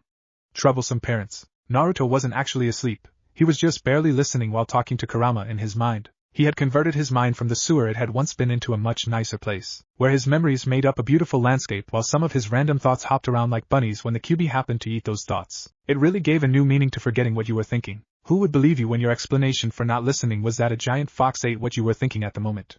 Not many. It is time for the last question. The proctor roared, shocking everybody else completely awake. A lot of people had ended up getting out because of getting caught cheating, but Naruto didn't have to cheat. Having a giant nearly all-knowing fox inside your head could be extremely helpful at times, make that most times definitely. His teammates hadn't got caught, thankfully, as Sakura was good enough at tests to end up not having to cheat, while Sasuke's Sharingan gave him a rather unfair advantage. It wasn't exactly fair to be able to copy someone's exact answers without anybody having proof without going too far, of course. A lot of Chunin could end up sensing just barely the chakra sort of connecting Sasuke to his target. But the point wasn't to catch people cheating in rather interesting ways, it was to get them to resort to those rather interesting ways. Other people had their own strategies, with Kiba having Akamaru scout around him looking for other people's answers, while people like Ino just used their mind-body switch technique to simply switch minds with Sakura, memorize her answers, and return to her own body. This last question has a few conditions attached to it, started the proctor. You can choose to either take it or not take it, but if you choose not to, you are kicked out of the exams this year. Other people had rather loud and visible reactions, namely people like and including Kiba. Kiba yelled, then of course we're going to take the question. We would be idiots if we didn't take it. The proctor smirked at all of the people ranting and complaining about how the last question was extremely stupid and how of course they would take it, who would just drop out of the exams on purpose to skip a single question. The proctor smirked at all of them. If you do take the 10th and last question, but get it wrong, he paused there, building up a bit of suspense. Trying to act cool. You are hereby banned from taking the Chunin exams ever again, and you will stay a genin forever. Naruto snorted at that last part. Firstly, if you were definitely worth a Chunin you would get a field promotion, and secondly, the Leaf had no control of the other villages' genin after all. Most villages wouldn't allow other villages to take control of their promotion system, especially one as big and powerful as Konoha and one that had a rather dark underbelly with Danzo. Some people had heard rumors of his root faction in the other villages, and most people dismissed it at being silly, after all, emotionless soldiers. Seriously? Some village leaders that actually knew Danzo from experience knew that he wouldn't hesitate to make a program like that. After all, he always said that emotions only got in the way of missions and emotionless ninja were best ninja. There was plenty of outrage at that last statement, and many people attempted to turn their fear into anger. A first genin stood up and backed out, causing a flood of other genin to follow him. When Sakura stood up, Naruto cursed her lack of a substantial spine. He knew it would affect them someday, but he expected on a mission, not the goddamn Chunin exams. I don't want to end Naruto's dream because I know he'll get that question wrong, so. Naruto stood up, cutting her off, steam literally coming out of his ears. Either sit the hell down, or stop blaming your lack of a spine on me. Your spine is smaller and weaker than your goddamn chest. I bet that all that lack of spine and chest has gone towards growing your forehead. Sakura started steaming at that, and sat down to attempt to calm herself down. Naruto smirked at that. It was easy to know which buttons to push. Sasuke sighed in relief a couple rows down. Naruto knew that he would also be very annoyed at Sakura if she backed out at this point. In fact, he would probably kidnap her, promising a date, and then trap her in a pit with a dozen wolves while putting bloody raw meat in strategic places on her body. Naruto agreed with that sentiment as well. Banshees really hurt his ears, and he wouldn't exactly forgive anyone who hurt his poor ears. They were already damaged enough from her and Ino's screaming by themselves, let alone combined. His eardrums had nearly popped earlier when they had started arguing over Sasuke. Naruto thought it was extremely stupid to end your friendship with someone because of a stupid crush. He knew that friends weren't exactly something easy to come by, especially with majority of the parents telling their kids to stay away from him either because he was dangerous, or a bad influence, or in some cases, a demon child. He had politely told the children who told him that their parents told them to call him that to give their parents a message. You're towing a fine line with the Hokage's law there. It would be terrible if I reported this, wouldn't it? He had saw some parents then paling every time they saw him, scared that he would tell the Hokage about their infraction with the law. It was excellent blackmail material though. As Sakura silently steamed in her seat and no more genin got up to leave, the proctor smirked. The 10th question is he proceeded to ask them an extremely weird question that was definitely not public information, the exact details of a long-gone battle. As most people paled at that last question, Naruto had Kurama tell him the answers, who had incidentally been watching with interest. The proctor laughed. Just kidding, those of you who stayed, you pass. There was a long period of silence after that, and Naruto simply smirked at the dumbfounded expressions on his fellow genins' faces. What do you mean we passed? Yelled one genin. That doesn't make any sense. Yelled another. Naruto face-palmed. Why the hell would you complain about passing of all things? You should just sit there and appreciate that you made the right decision in staying and be happy that you did pass. Most people were not that fortunate, having cracked under the pressure and left.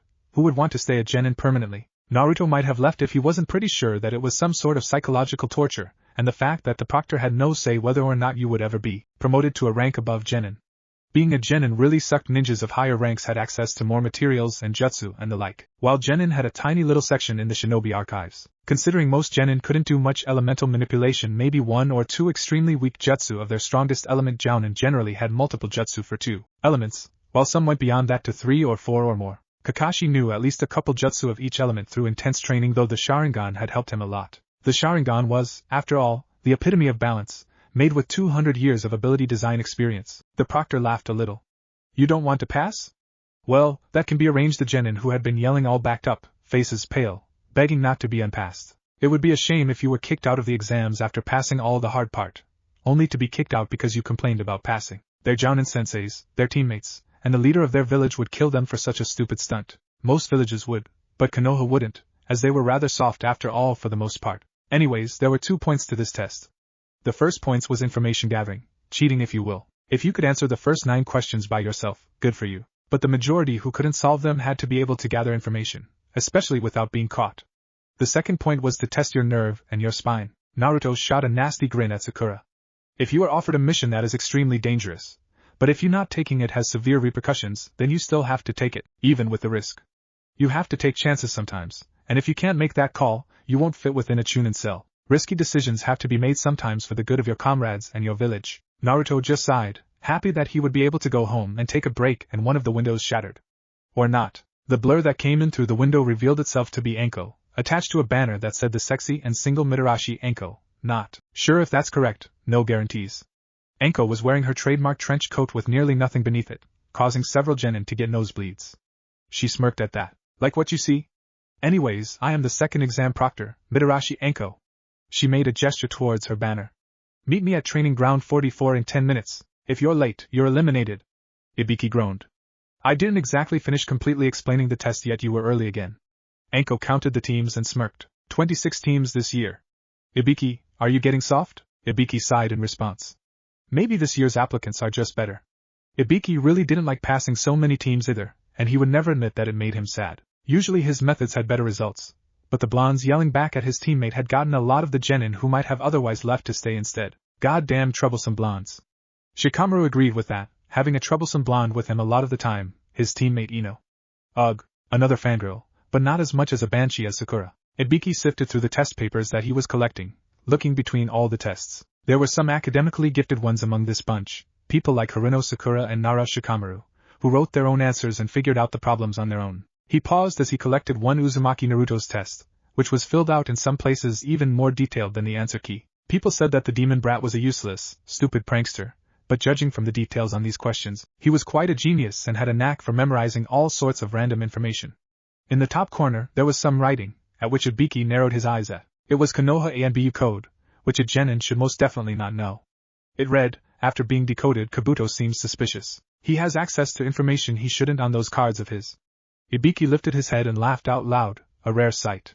What a genin, he thought. You are quite interesting, Uzumaki Naruto. 10 minutes later, after grabbing Sasuke and Sakura for a shunshin all the way to the training grounds, they waited for the rest of the genin to arrive. There was a tent in front of the main gate of the training ground, while Anko stood in front of the main gate, foot-tapping impatiently. It was soon that the rest of the genin arrived, slowly making their way to the training grounds. Some of the unfortunate genin had no idea where Training Ground 44 was, which was quite funny to hear considering there were maps in the building that they just took the first exam in. Hey there, maggots! It's time for the second part of the Chunin exams, the purple-haired woman shouted. Naruto face-palmed at Anko's antics. This second part will be held in Training Ground 44, also known as the Forest of Death. I like this human, Kurama commented. Naruto face-palmed yet again. What was it with Kurama liking slightly sadistic humans? What if Naruto is able to make stronger jutsu? And thanks for watching my video till the end. If you enjoy this content, then do consider subscribing to my channel. And leave a like if you guys need the next part. Comment down and thanks for watching the video and see you guys in the next video.